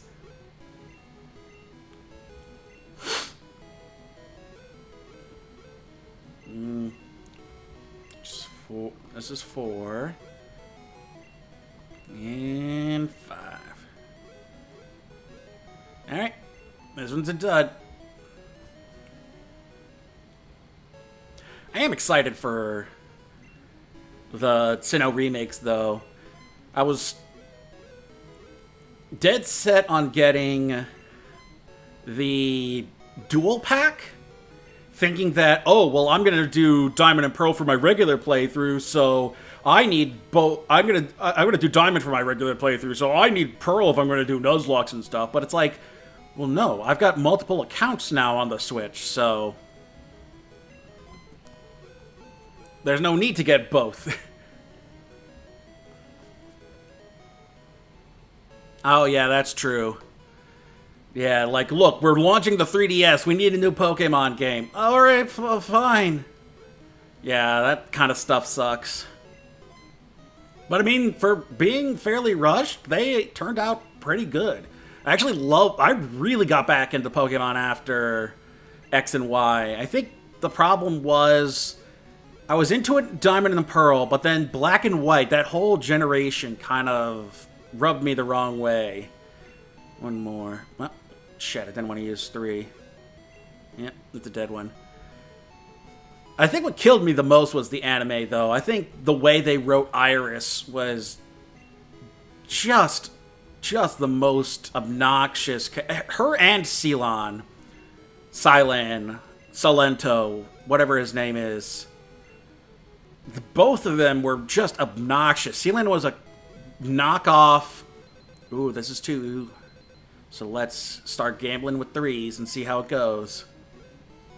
Yep, here we go. And then Iris was just like a poor, like a poor amalgamation of Misty and Dawn. Like, she was definitely the poor man's Misty, for sure. Just the gym leader turned into sidekick sort of thing. Somewhat rival, but yeah, I never liked Ceylon or Iris, and especially since Iris is supposed to be a dragon type gym leader and trainer, and she like has one dragon type the whole thing until she's just given a Dragonite so that she can copy Ash's Charizard arc. That whole bit rubbed me the wrong way. It felt way too forgiving and easygoing on her. Felt like they could, they should, if they really wanted to move her character, they would have given her like at least a Dragonair, and then had her suddenly evolve it into a Dragonite, and then it's that's the thing, is it just cut right to the Charizard part of the arc. Oh, the games were fine. Yeah, the games I had no problems with, but I think the anime just kind of took me out of everything for a bit. Oh, yeah. That Black and White, especially Black and White and Black and White 2, those storylines really put some effort into that part. So I feel like they had a lot of time to develop that.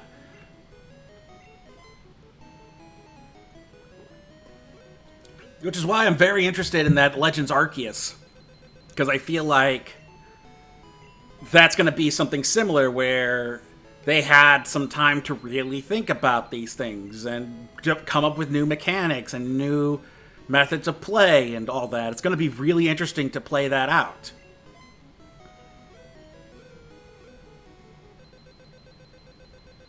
Got another hot one. Just going to keep this ball rolling. Okay, that's 1.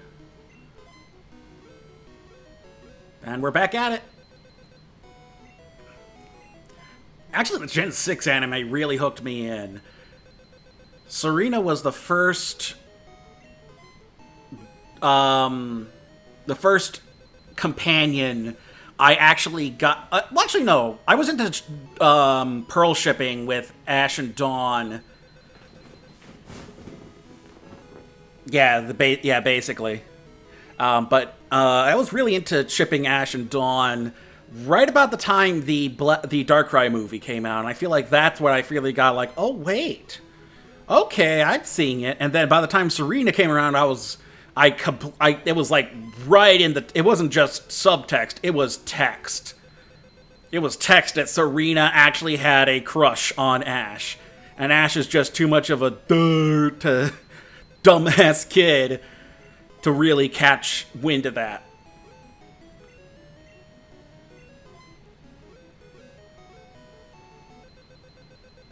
Which is fine. I mean, yeah, he's canonically 10, so like, not a lot of 10-year-old boys aren't thinking about like romantic feelings or anything like that. Like even when there was Melody, and or the dragon-haired lady from Heroes. Like even that, Ash isn't really into the romance. It's just like that's another girl that's got a crush on Ash, or possibly Dragon. Possibly a dragon's got a crush on Ash.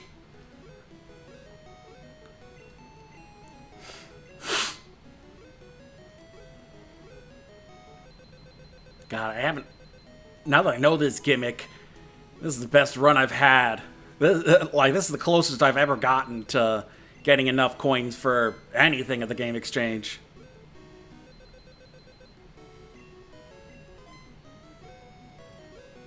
Oh, yeah, I know. It's like, not only were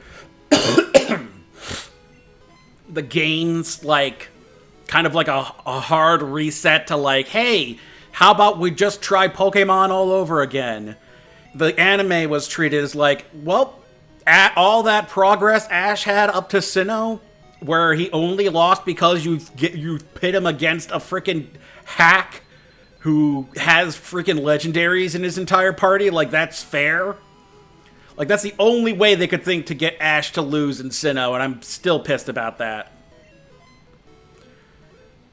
And then to follow that up with, Ash has completely forgotten how Pokemon works. Like, he straight up has a gym battle where he only brings one Pokemon, and he thinks he's gonna win it all because it's a ground type against an electric type gym leader. As though he himself has not beaten Pokemon again based on... Like, that was the whole... Yeah. Like, as though he has completely forgotten that he has beaten gym leaders with far weaker Pokemon and that are the disadvantaged typing. He beat Brock with a Pikachu. And he beat Surge with a Pikachu. Like, why wouldn't he at least throw in Pikachu? God, that's bothered me so much. That Gen 5 anime, it's like everybody forgot what the hell they were doing.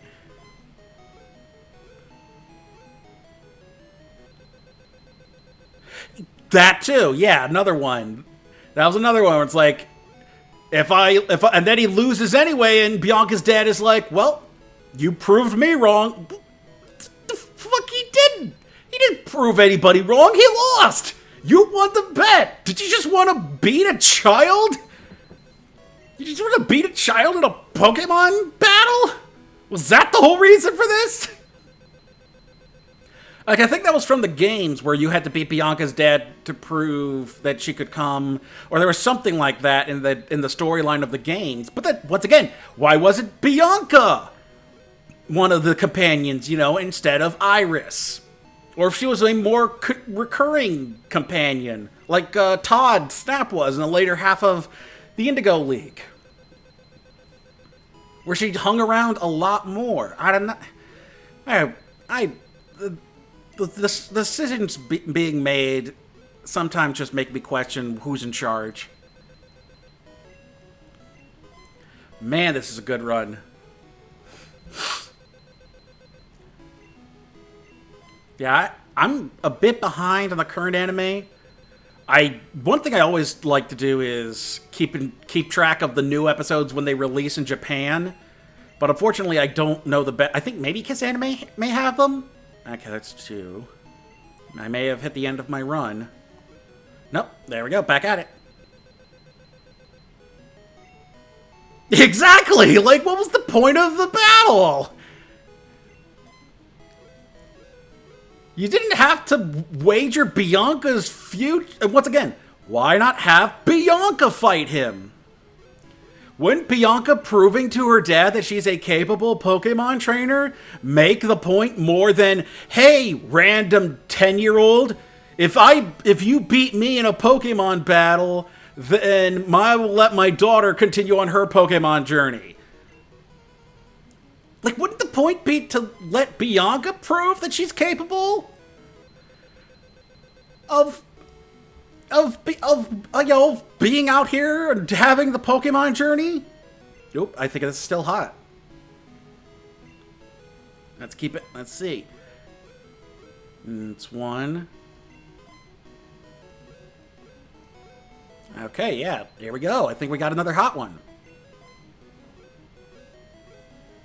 Ooh, not as hot. Kind of tepid.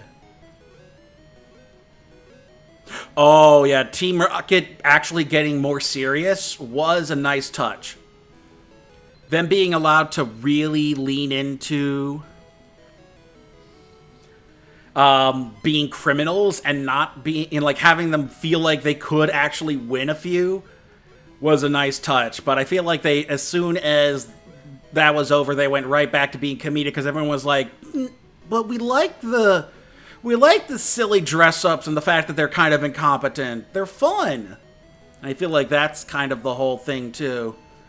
What'd be really interesting is if they threw in Team Rainbow Rocket. Like, they just had a thing where suddenly James and Jesse are part of Team Rainbow Rocket because Giovanni decides to meet with the other head. You know, they pull the whole thing from Ultra Sun and Moon DLC where it's like, it may be a bit late for that now. Although, not really, because they're going by Pokemon Go rules now, and I think Rainbow Rocket showed up in there. So that might actually be an interesting thing to throw into the anime, where Giovanni makes a deal with all the other regional leaders and he forms Team Rainbow Rocket as like a pan-continental Pokemon criminal syndicate.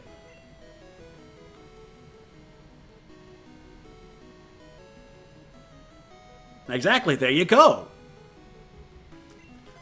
They were competent. They were competent villains for once, and everyone, and then but apparently enough people were like, I don't like this. Why are they good at their jobs now?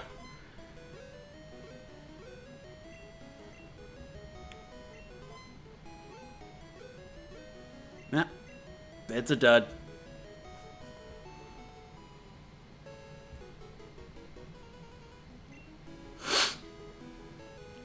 Exactly.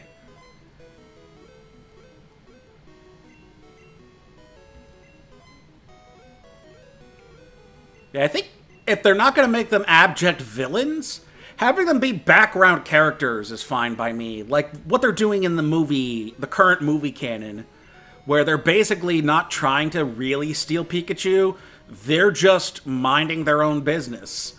Like, they could easily do that with them as well. Like, have them be successful criminals outside of trying to steal Pikachu after realizing, look, we're just never going to steal that Pikachu. And also, it's a Pikachu. Like, even if its IVs and EVs are this, you know, even if its stats are through the roof, we're just not gonna get the Pikachu. We already tried showing Giovanni a Togepi in a Pokemon that had never been seen before at that point in history, and he was like, what is this, a freaking paperweight? Get this out of my face. This isn't a useful Pokemon. So why would he care about a Pikachu? Although I think they did prove to Giovanni in one episode, or they tried to, but there was, yeah, there's definitely a possibility for them to be like actually proving to Giovanni why Pikachu is so valuable, so that he doesn't really question giving them all that money. Exactly, and I feel like, yeah, I feel like what they're doing now, where it's not all about stealing Pikachu as much. I mean, not in the serialized anime, in the movies, where they're like, maybe they're trying to steal secret information, and either it works or it doesn't. You know, have them be competent outside of trying to steal Pikachu. And then it's just every time they try to steal Pikachu, it fails, and they don't know why.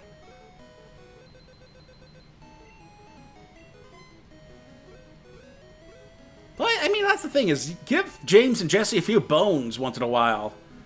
Let them succeed a few times.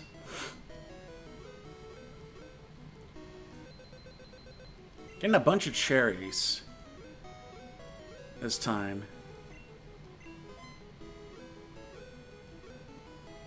Exactly. Have more stuff like that.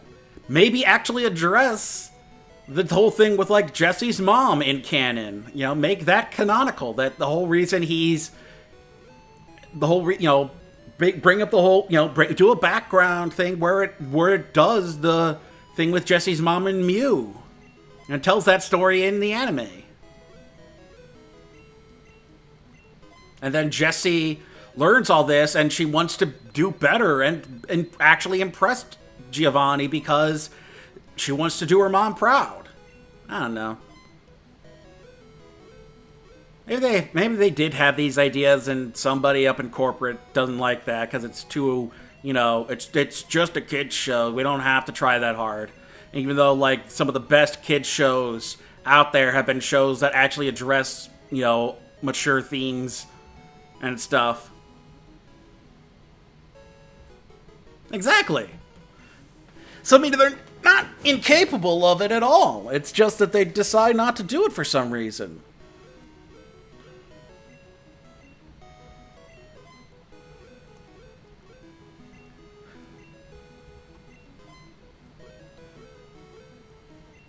And one more. Oop, there's a 1 win. But I'm guessing this isn't going to be number 2. Yep.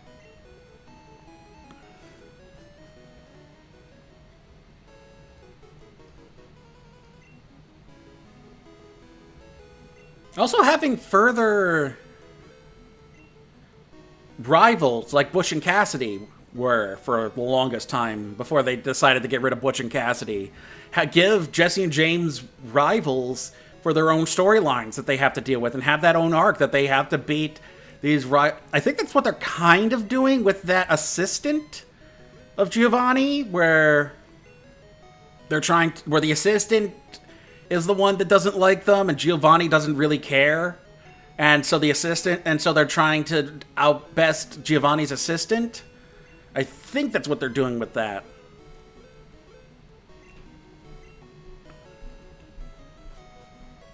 But then once again, the current season of the anime is it's based on Pokemon Go, so it's literally all over the place. I'm surprised there's a plot at all.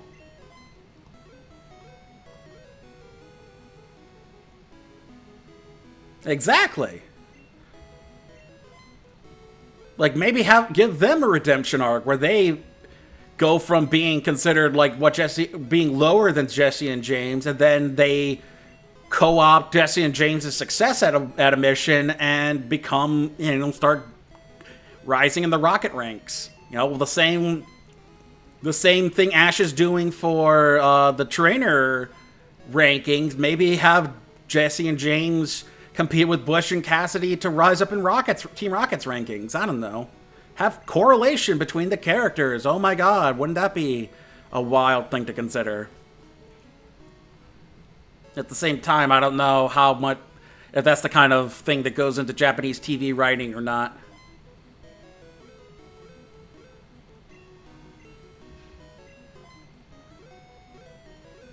Oh, there's one.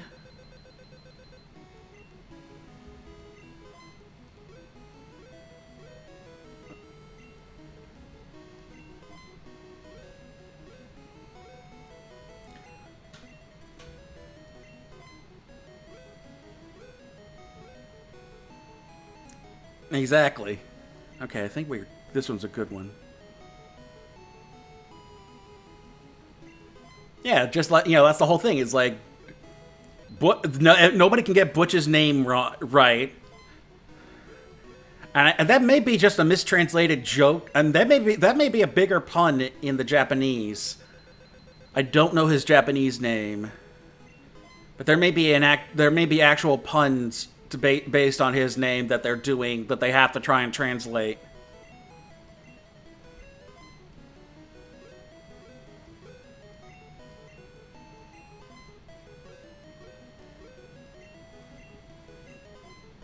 Number 4.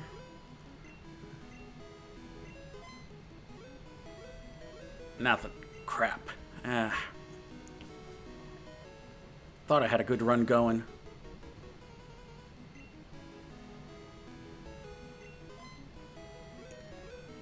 There's 1 win.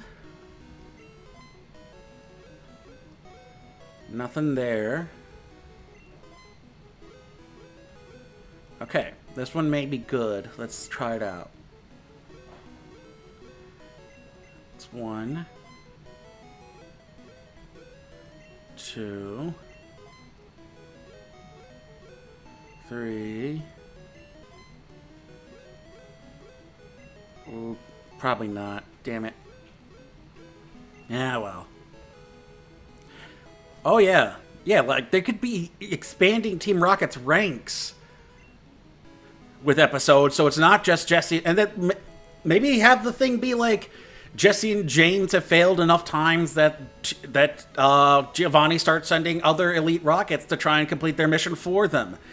And those other elite rockets manage to fail every time, and so then then that becomes the arc for the season, is that they just try to get that darn Pikachu, so it's so hard to catch apparently.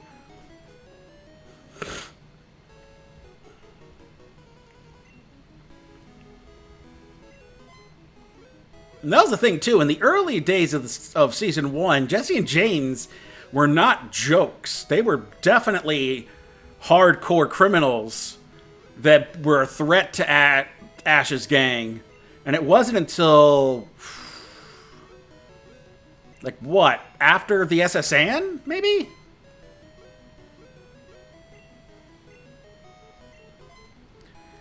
Some point in season 1 where they just became the joke. And I want to say that was the SSN where James bought the Magikarp. Exactly!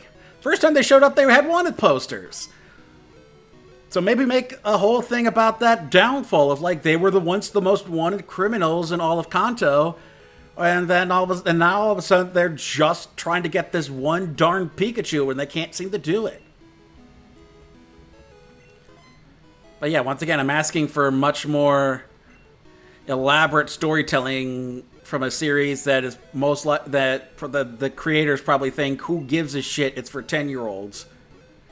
And once again, I say, yeah, so was Adventure Time and Steven Universe, and look what they did. Just because it's for kids doesn't mean you have to not give a shit.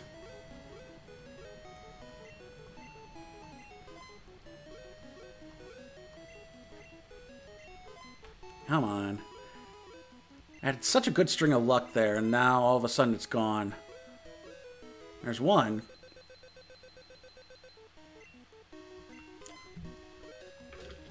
I mean, that's the thing.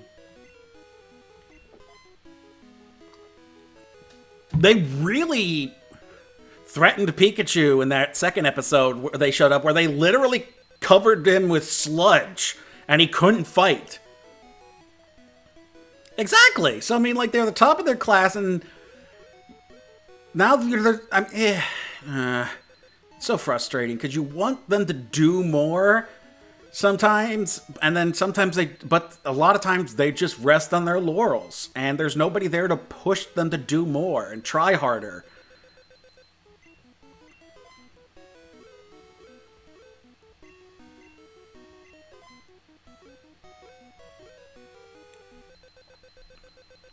I mean, that's the whole thing, is like, why is there only one anime series? Why don't we have an adventure series where it's based on the adventure manga? Why don't we have spin-off series where it's retelling? Like, that's what I'm glad that we have Twilight Wings now, and Generations, and all these seeing the storylines from the games be brought to life. Like that, what they've been doing with just short little YouTube clips. Short little YouTube episodes.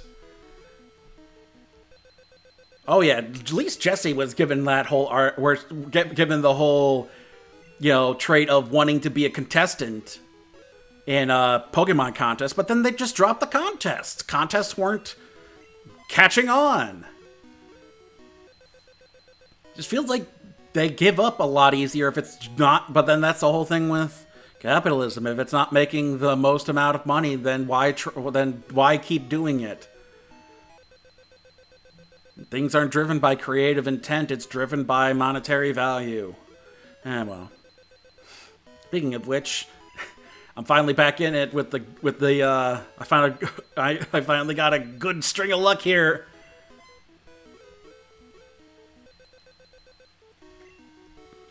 Been 2 hours, and I'm back over 1,200.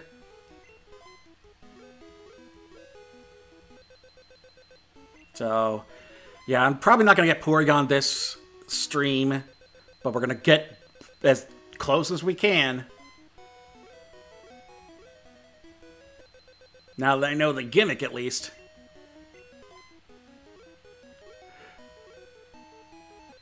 Oh yeah, that's the whole other thing. Is that yeah, they didn't want to make Iris. They didn't want to make a well, that's the whole thing. Is that they got rid of the contest entirely, and I think they replaced it with Poke Studios.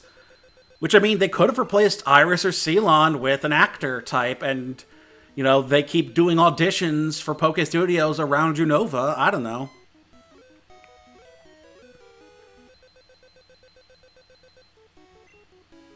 Exactly.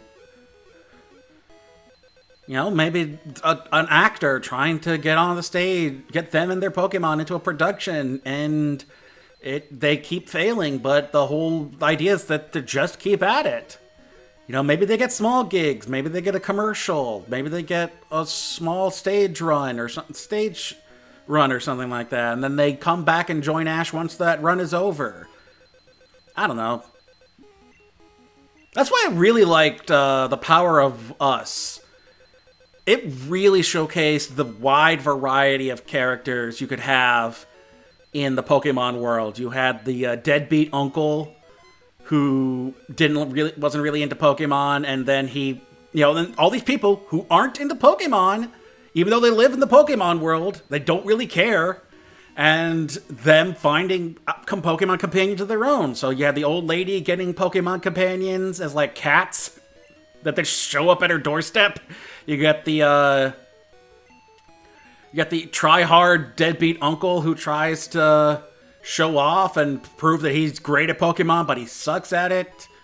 You have the girl who's more into, like, fashion and maybe, I think it was tech or something like that. It was social media, maybe? She was into something else besides Pokemon, and she just suddenly found an Eevee, because she was trying to catch an Eevee for her brother, and she got attached to it. Oh, exactly. After Dawn, they skipped Hilda and Rosa to focus on Iris and Ceylon for some reason. I guess, once again, they were trying to redo the first season of Pokemon. They were trying to redo Pokemon. They were literally trying to reboot all of Pokemon. And that included going back to the formula of 2 gym leaders that were his companions. Which is why I like that they went back to the old formula in a X and Y, and you had Serena show up, and exactly, Iris is just a worse version of Misty. But at least Misty had water Pokemon. All Iris had was Axew, and all the Dragon types Iris had were an Axew and a Dragonite that she was just given. Misty had to earn her Pokemon. The only Pokemon she was really given was Togepi, and that was just to promote Johto. And even then, Togepi just became a recurring character. You know, Misty, part of Misty's character. You know, she cared for this baby. There's nothing like that for Iris. Exactly. I hear she shows up in Journeys. She's shown up in the Japanese episodes, and apparently she's back at it's like Champion Iris from Black and White 2. Let me take a look. Yeah, so she's at least the Unova champion now. But all that character development was done off screen. You know, that would have been good, interesting character development to have in the series, but apparently they didn't want to do that.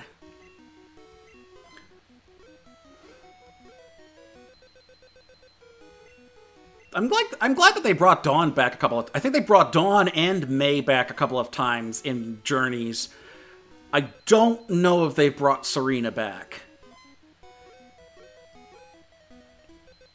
That would be an interesting thing to see if not only they bring Serena back, but do they keep her with Ash since they finally saw each other again.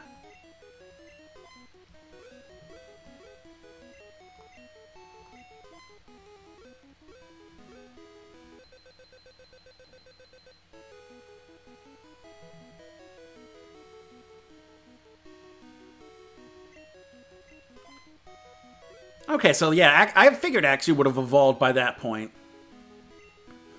Yeah, I have to go find that episode.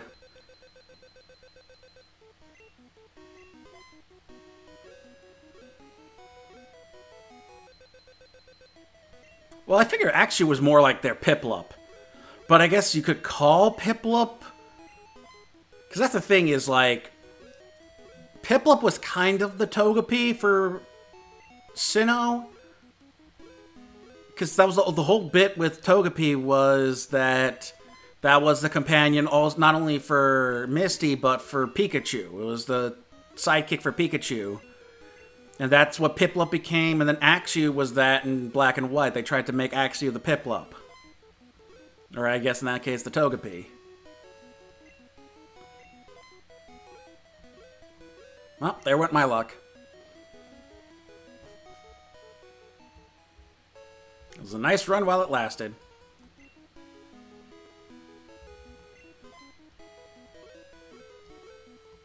Okay, there's one win.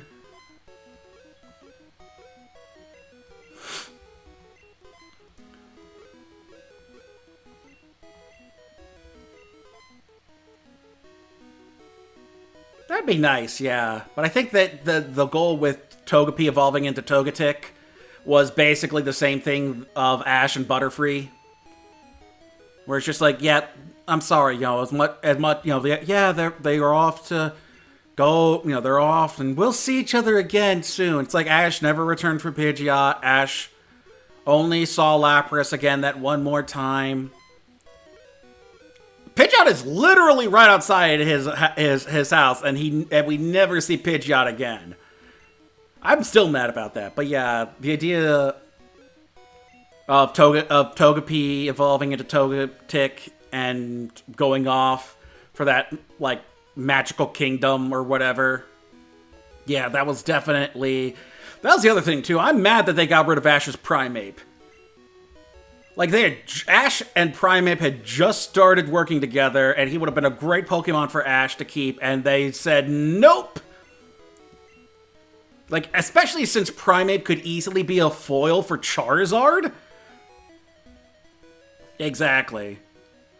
Togetic got a good send-off for Misty's Togepi, which is what you want for that sort of thing.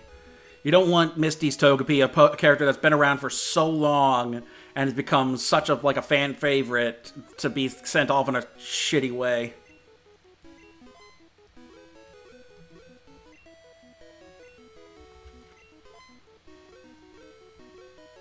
Okay, so that's 2. We should have a hot one here.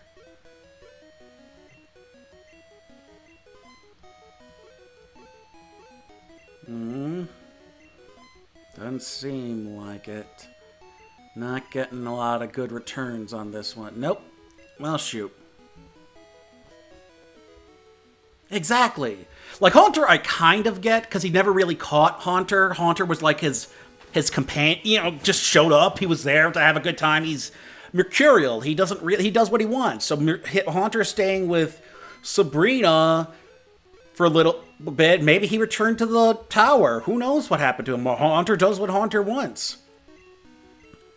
But Primeape, it's just Ash and Primeape finally start getting along, and then he's like, oh, I'm gonna hey Primeape, you just won this championship. We're just now getting along. Now you're going with this man forever. See you, bye. It's so lame. It's such a cheap way to get rid of him. Like, at least Butterfree had a whole episode dedicated to a send-off. Primeape is just like, suddenly the guy's like, hey, I want to train your Primeape, and then Ash is just like, okay, you're staying with this guy now. Have fun. It's so lame.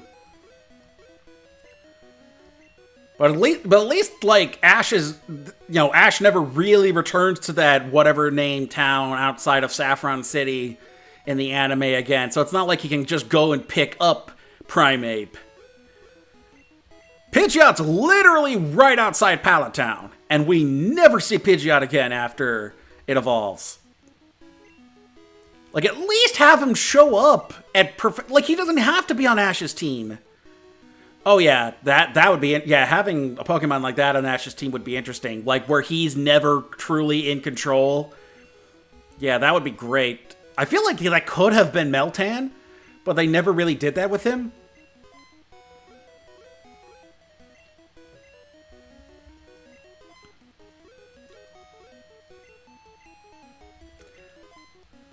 I still feel like Porygon got a bad shake. Like, Porygon needs to return to the anime at some point. Like, maybe give a side character a Porygon that they use, or even just like a Porygon 2. Because it's like one bad episode and Porygon's gone forever from the anime, yet Jinx gets to show up more times after being banned. Like, why? Why you gotta do Porygon bad like that? Porygon's not bad. Porygon's a cool concept. Porygon's like the meta Pokemon. It's a Pokemon that's literally data. He's a digital Pokemon pocket monster.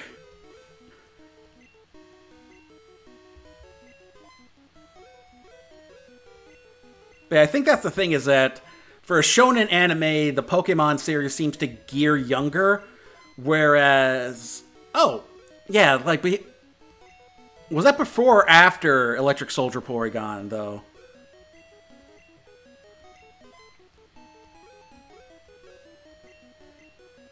Because I think Porygon Z has shown up in the background, but I mean, like, as a character. Exactly. So, I mean, like, after Electric Soldier Porygon, it's like Porygon doesn't exist anymore, and not even its evolutions. And it's like, at least...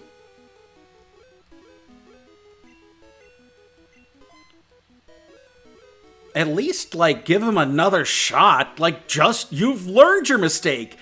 Like, there was the Wishcash episode that was an earthquake that... Exactly! The whole thing was Pikachu's fault, but they're not gonna throw their mascot under the bus, so they blame Porygon. Because that was the Pokemon of the day. Hell, it was partly Team Rocket's fault. They fired the missiles.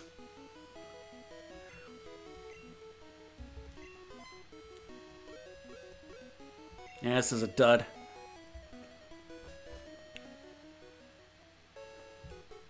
But I mean, like,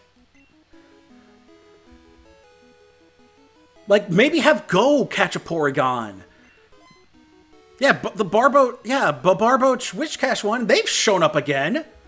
Why can't Porygon come back other than, like, background characters?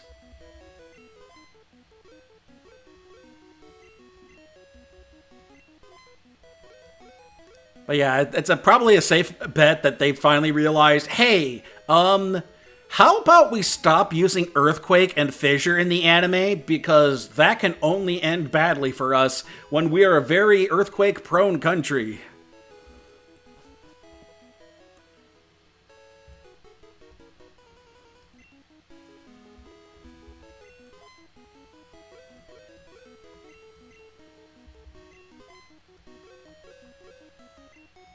Okay, that's one.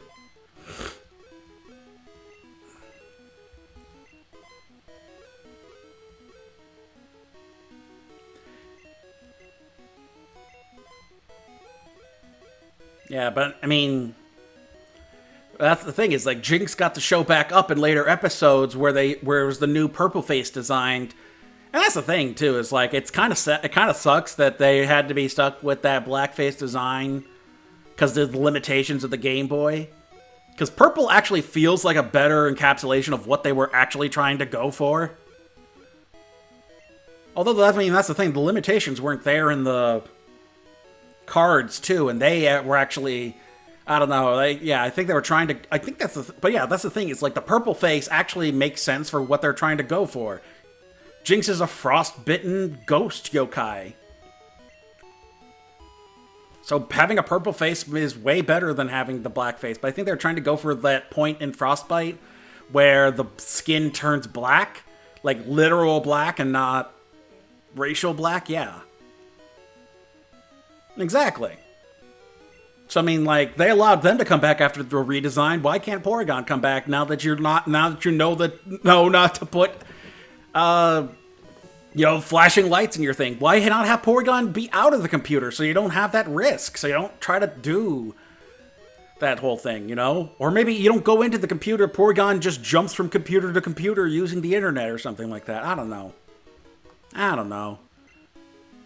Pokemon's weird. Pokemon's weird, Japan's weird, Nintendo's weird. I'm weird. Okay, that's one win.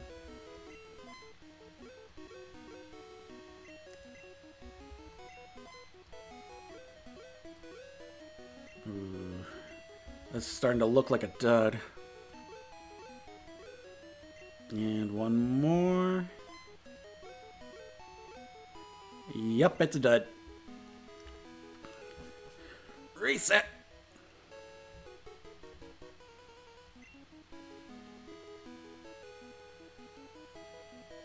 Exactly.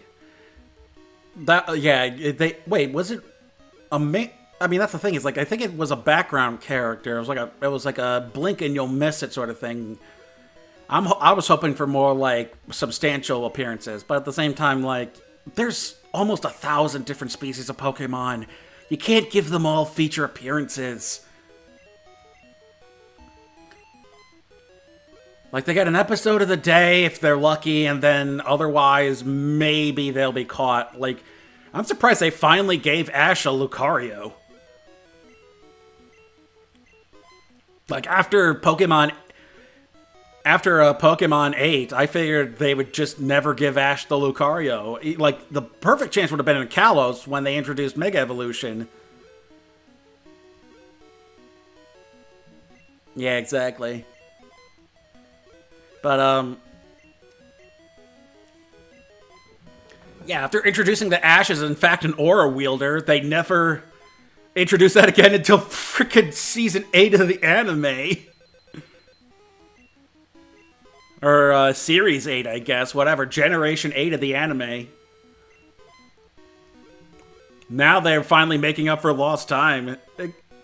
Exactly. I mean, I kind of figured that the whole bit there was that he was going to sacrifice himself the way that Sir Aaron did, because, you know, like trainer, like Pokemon. But I feel like when they introduced the Mega Evolution of Lucario, that would have been the time to give Ash a Pokemon that Mega Evolves to promote Mega Evolution in the anime. Did he get a Pokemon that Mega Evolved? I don't think he did. No, they gave him a special... They made up a special Mega Evolution for him. That's what they did. So nah, his special protagonist powers didn't call for just getting a regular-ass Mega Evolution. Exactly. The whole point was that you got one of her Lucarios so that you could... Yeah, so that you could get Mega Evolution. But Ash and his protagonist powers said, nuh-uh, I get my own special, only I can get it Mega Evolution. The only way you can get it is at a special thing that Nintendo does.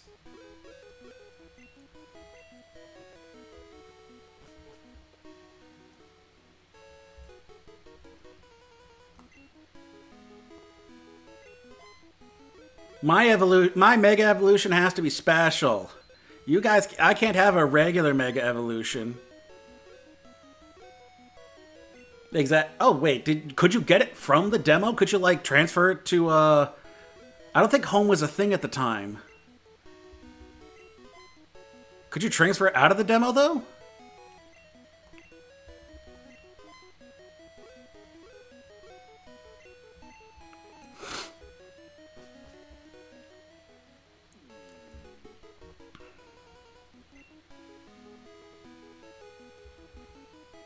Bank, that's what it... Okay, so at the time it was Bank. That was before... I figured that was before Pokemon Home.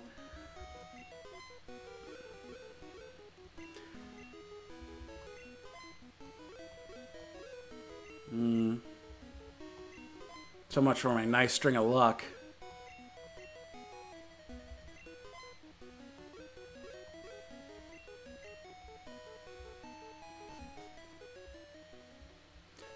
But yeah, good for Ash to finally get his Lucario. At least until they make him give it away, like all of his good Pokemon.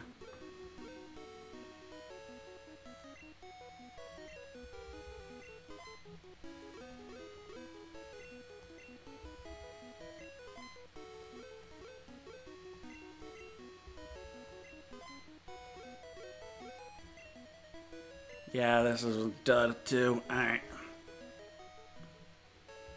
Yeah, I think another half hour of this and I'm gonna give it up.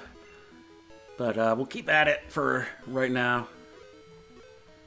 Furthest I've ever gotten at the game corner. There's one.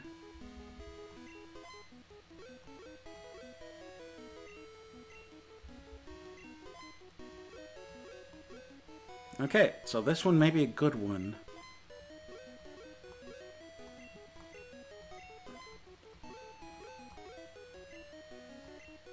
Oh, that's right, he did get Dracovish.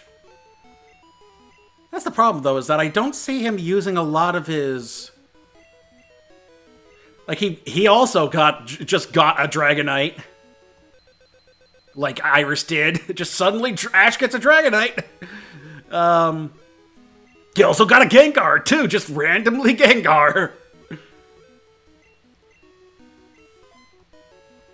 But now his team is so spotty. Like, I don't... Like, with the other gens, even in Gen 5, where he had so many more Pokemon because they had so many more to pick from in the Unova Pokedex, he at least had a steady team for him to follow. Yeah, now he's got Lucario and Surfetched? I want to say Surfetched. The Farfetch'd evolution. Which, once again, he got a Farfetch'd. But yeah, I couldn't tell you what Ash's team is this time around because it's so random at this point. Like, they're not following the Sword and Shield anime where he's only getting Sword and Shield Pokemon. He's kind of just getting random Pokemon. So I don't know what his party is like. Like, I know he's got Pikachu. He's just always going to have Pikachu. That's his partner. But who's his team? Like, what else does he have besides Pikachu? I think Lucario's staying on the team as, like, a mainstay now. Because, I mean, frickin' Lucario, it's like a fan favorite. But I don't know who his team is. Like, Go's whole idea is that he doesn't have a team, really. It's just whichever partner... You know, I think, you know, it's just, you know, I think Cinderace is staying with him.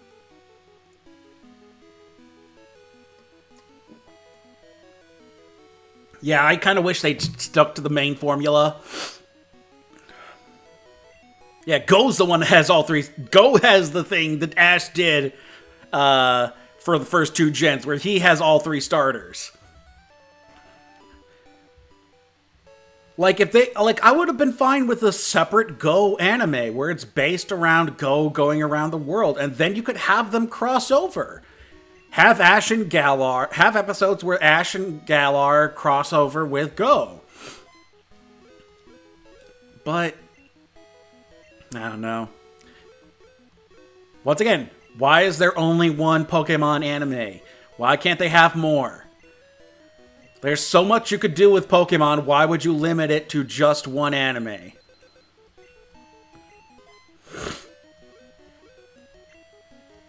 Like, after Go got Sobble, I swore Ash was going to get Grookey.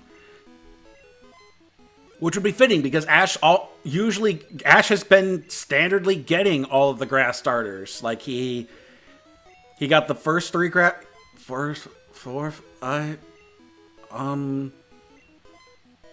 aside from X and Y, he got the grass starters for every region. Wait, did he have a grass type for X and Y? Who was his team in X and Y? It was Pikachu... No, he got Greninja as a starter. He got a Froakie as the starter. So instead of grass, he got water. That gen. But I mean, besides... So he had Greninja. He had Hawlucha. He had Goodra for a bit. Goodra was his Pokemon that went to the wild and then came back for the finals. Who else was there? It was Halucha. It was Froakie. It was Pikachu. It was...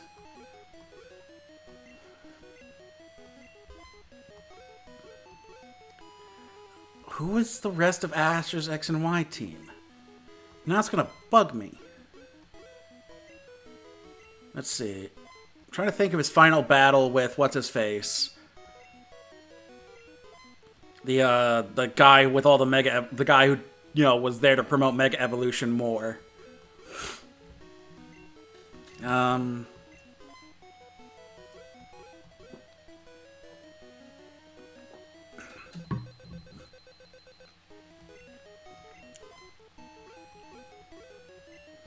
Let's see. It was Froakie. It was Pikachu.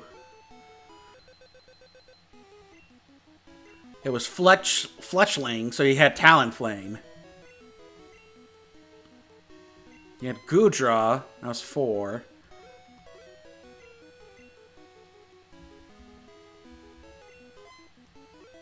No, wait, no, 5. Wait. Pikachu? Yeah. Greninja, Talonflame, Goodra, Noivern. That was the other one. Yeah, Goodra was like his 6th when he went to the finals. So he had Noivern and Goodra.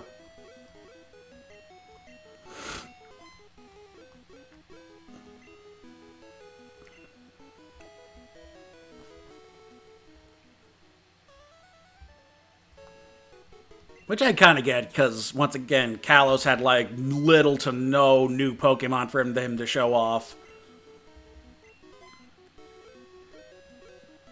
I'm surprised they haven't done more combined type moves yet. They introduced that with Halucha's Flying Press, and then never touched it again. Oh yeah, that, but that's always been... Game mechanics don't count in the anime.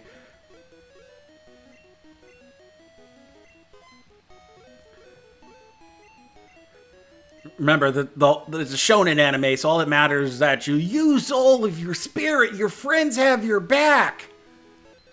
Believe in the power of friendship and you can win! Which I guess is how, you know, Pikachu one-shotted the Golem in the opening of Pokemon the first movie with a Thunderbolt. Oh god, the Thunder Armor! Believe in the power of being a protagonist in a shonen anime where we really can just cheat until the writers decide, nope, we have to lose. Ash could literally cheat the laws of physics to win, except when he's facing a Darkrai, because the writer said, fuck you.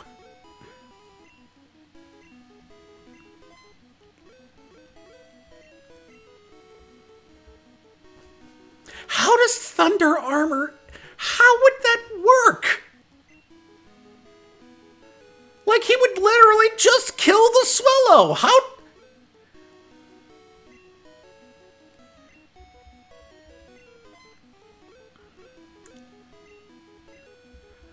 And once again, he's fighting a couple of rock types.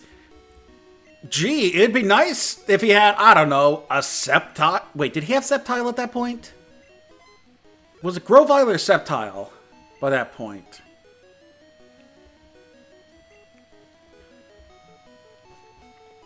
But he has Corphish. Yeah, he had Corphish and Grovyle. You know, the Pokemon that are actually good against rock types. Yeah, Sceptile came around to the battlefront. Sceptile evolved in the fight with... no, Sceptile evolved... When did Sceptile evolve? Was Sceptile... Did Sceptile evolve in the... against the guru-looking guy?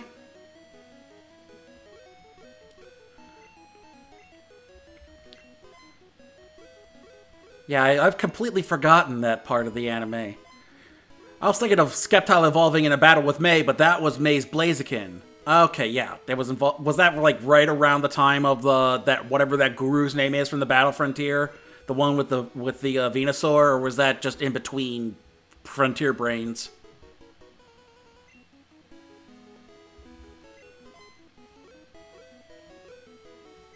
Yeah. Yeah, because I remember Skeptile fought Spencer's Venusaur, and that was a big deal. But yeah, he had a Grovyle and a Corphish. Two things that would be great against, you know, a couple of space rocks. But I don't. Nah, here's a Pikachu would be fine. He knows Iron Tail. But here, let's send a freaking bird. Here, bird. Go against these rocks. These things that can knock you right out of the freaking sky. Oh, by the way, they're also psychic. Don't worry, we'll use our plot convenience armor to win. Yeah, every so often the anime just decides, frick, we wrote ourselves into a corner. What do we do now? Well, we could, you know, write ourselves the smart way out of the corner. Like Swellow works distraction, and then Pikachu does the most of the damage with the electric types. I know, freaking electrify the bird. The bird is now covered in electricity. Wouldn't that kill it? No. Shut up.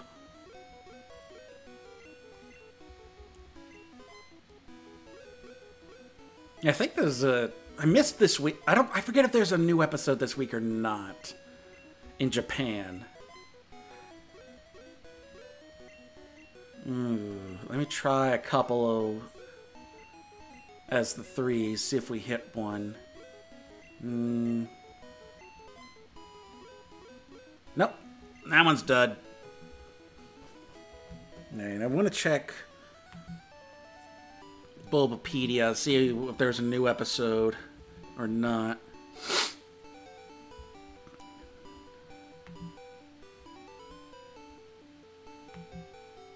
Let's see, Journeys. Was there an episode this last week? Yes, there was. Yeah, it was. It was some Glaceon episode.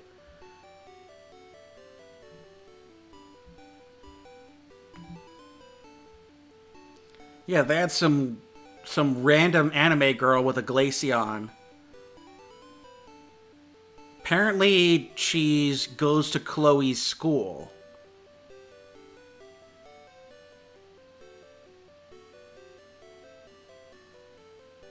Huh.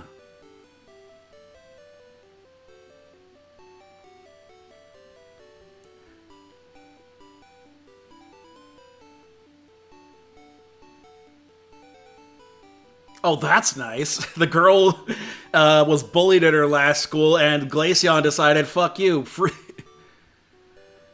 Yeah, that was... Yeah, okay, yeah, I'm remembering that episode now. And then learned how to reuse moves after fighting with Spencer's Venusaur, and that's how it learned Solar Beam. Yeah, I'm remembering that now. But yeah, apparently in that latest episode of Pokemon, some girl gets bullied at school, and a Glaceon literally freezes her classmates. Pokemon, everybody! About time they start addressing Pokemon attacking humans.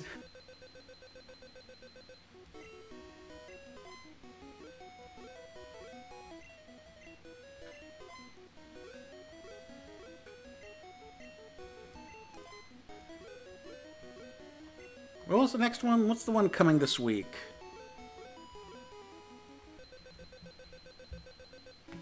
Let's see, the one coming this week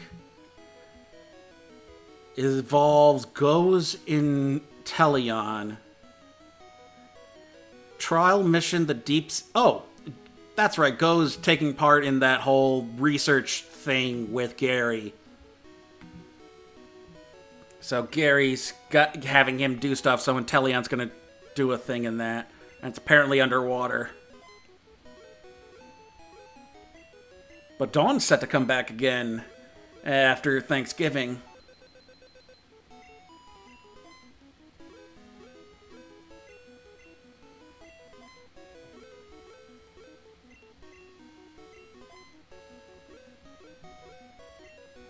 It's 3, 4.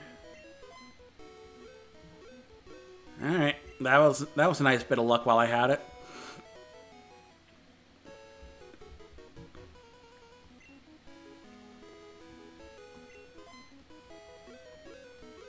Okay, that's one win at the bottom. Second win, so we should be betting all three. Of course, now you lose when I start betting threes.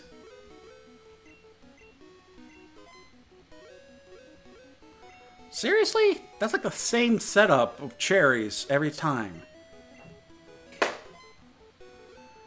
Yeah. Which sucks, because Gary had a really great arc after Johto. He got to be a professor, he got to be his own little professor, and that's great. I'm glad they have so many cool characters that they just leave behind.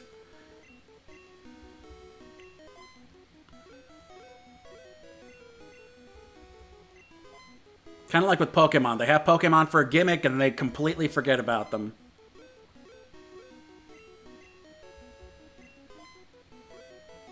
Ooh, that would be interesting. Have Paul return and see if he's matured.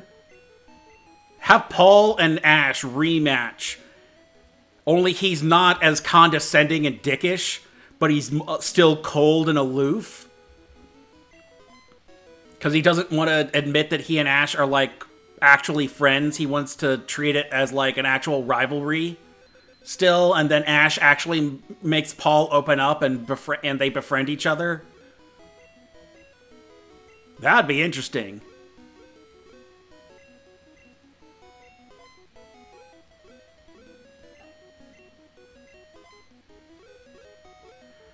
I'm not gonna lie, I kind of want that Darkrai trainer to come back just so Ash can kick his ass. Exactly. Paul pushed him as a trainer, and that whole season was about Ash wanting to become better than Paul. So they could finally put Paul in his place, because Paul's cruelty wasn't the right way to train Pokemon, but Ash couldn't beat him until the very end.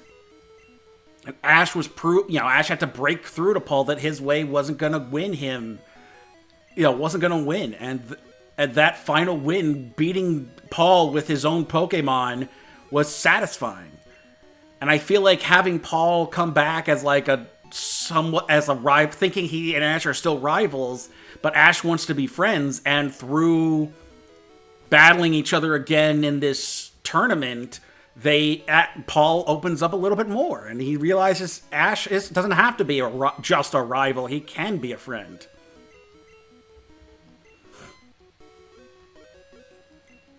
He's opened up. He's still tough on his Pokemon, but he's tough in a way that, like, he pushes his Pokemon, but not so much that they hurt. And then once they're done training, they go back to they have like dinner or something, and then he keeps them healthy. But when it comes to training, like he doesn't hold back. And and he and Ash may differ on that aspect of training, but they're still equally as strong battlers. And Paul thinks of them as rivals, but Ash proves that they don't have to just be rivals, they can actually be friends. That would be a really cool story arc for Paul after what happened in Sinnoh.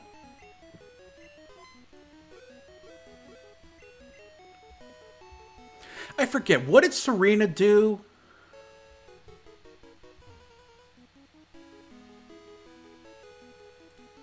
Exactly. Well, of course, she'd be disappointed.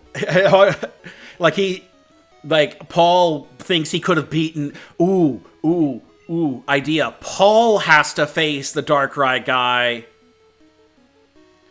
Yeah, that's right. They did the whole thing where it's basically that version of a version of contest battling. Yeah, but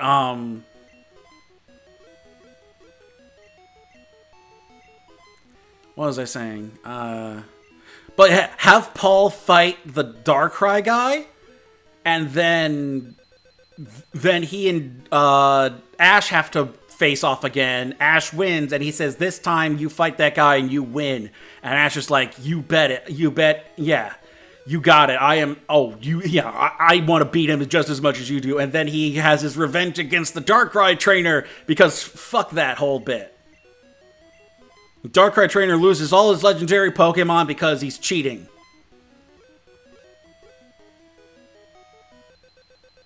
Yeah, Serena, that was interesting.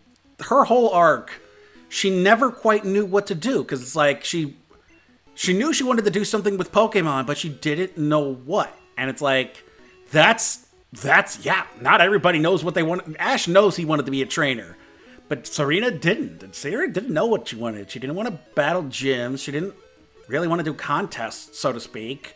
She wanted to become a researcher. So what does she want to do with Pokemon? That's an interesting story arc to give a kid.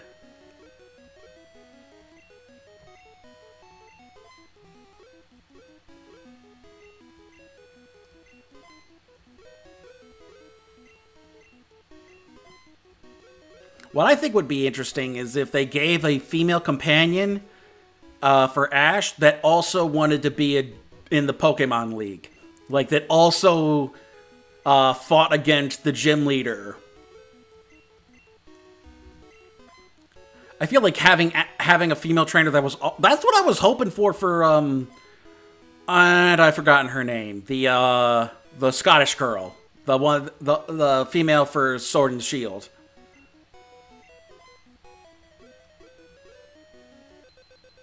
Why can't I remember her name?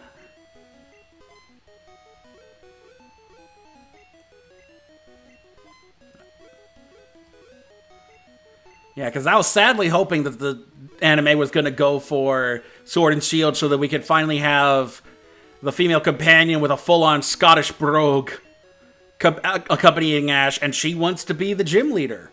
She wants to not be a gym leader. She wants to be a league trainer. She wants to she and Ash are full-on rivals, but they're still friends afterwards. Because the show's never really done that. Exactly. Like, May didn't even want to do Pokemon initially, and as does the kid of a gym trainer, yeah, gym leader, yeah, she's just like, look, I don't care about Pokemon. Look, my dad's into Pokemon. It's like almost rebellious. And then when she met Torchic, she was like, I think I kind of get it. And then she found out about contests and like, okay, this is what I want to do. That's an interesting turnaround.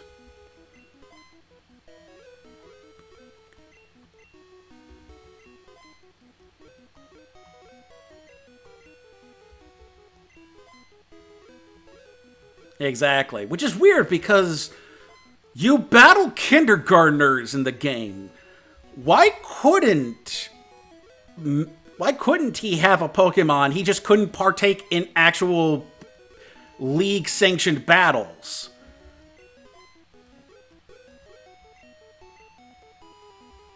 Pokemon World doesn't make any goddamn sense.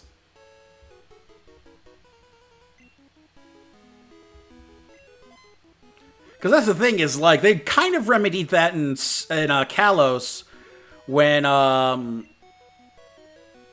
what's his name's sister has Dedenne, but she doesn't battle with it.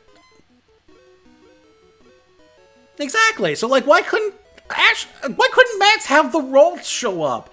And then Ralts wouldn't battle, he would teleport, and yeah, Clement and Bonnie, yeah. Yeah, because they gave Bonnie a Dedenne, and she never used it in battle. It was kind of like technically Clement's Dedenne. Oh, well. There's the bar. I think that's a good enough place to end it. We'd have to reset it anyway, so I think I'm going to call it there. And I'll try again next... I'm debating if I should go to Fuchsia next episode and come back to the Game Corner, or just keep at the Game Corner until I get that 9999. But in any case, this was a good stream. Thanks for showing up there, Ben. Nice having you in the chat.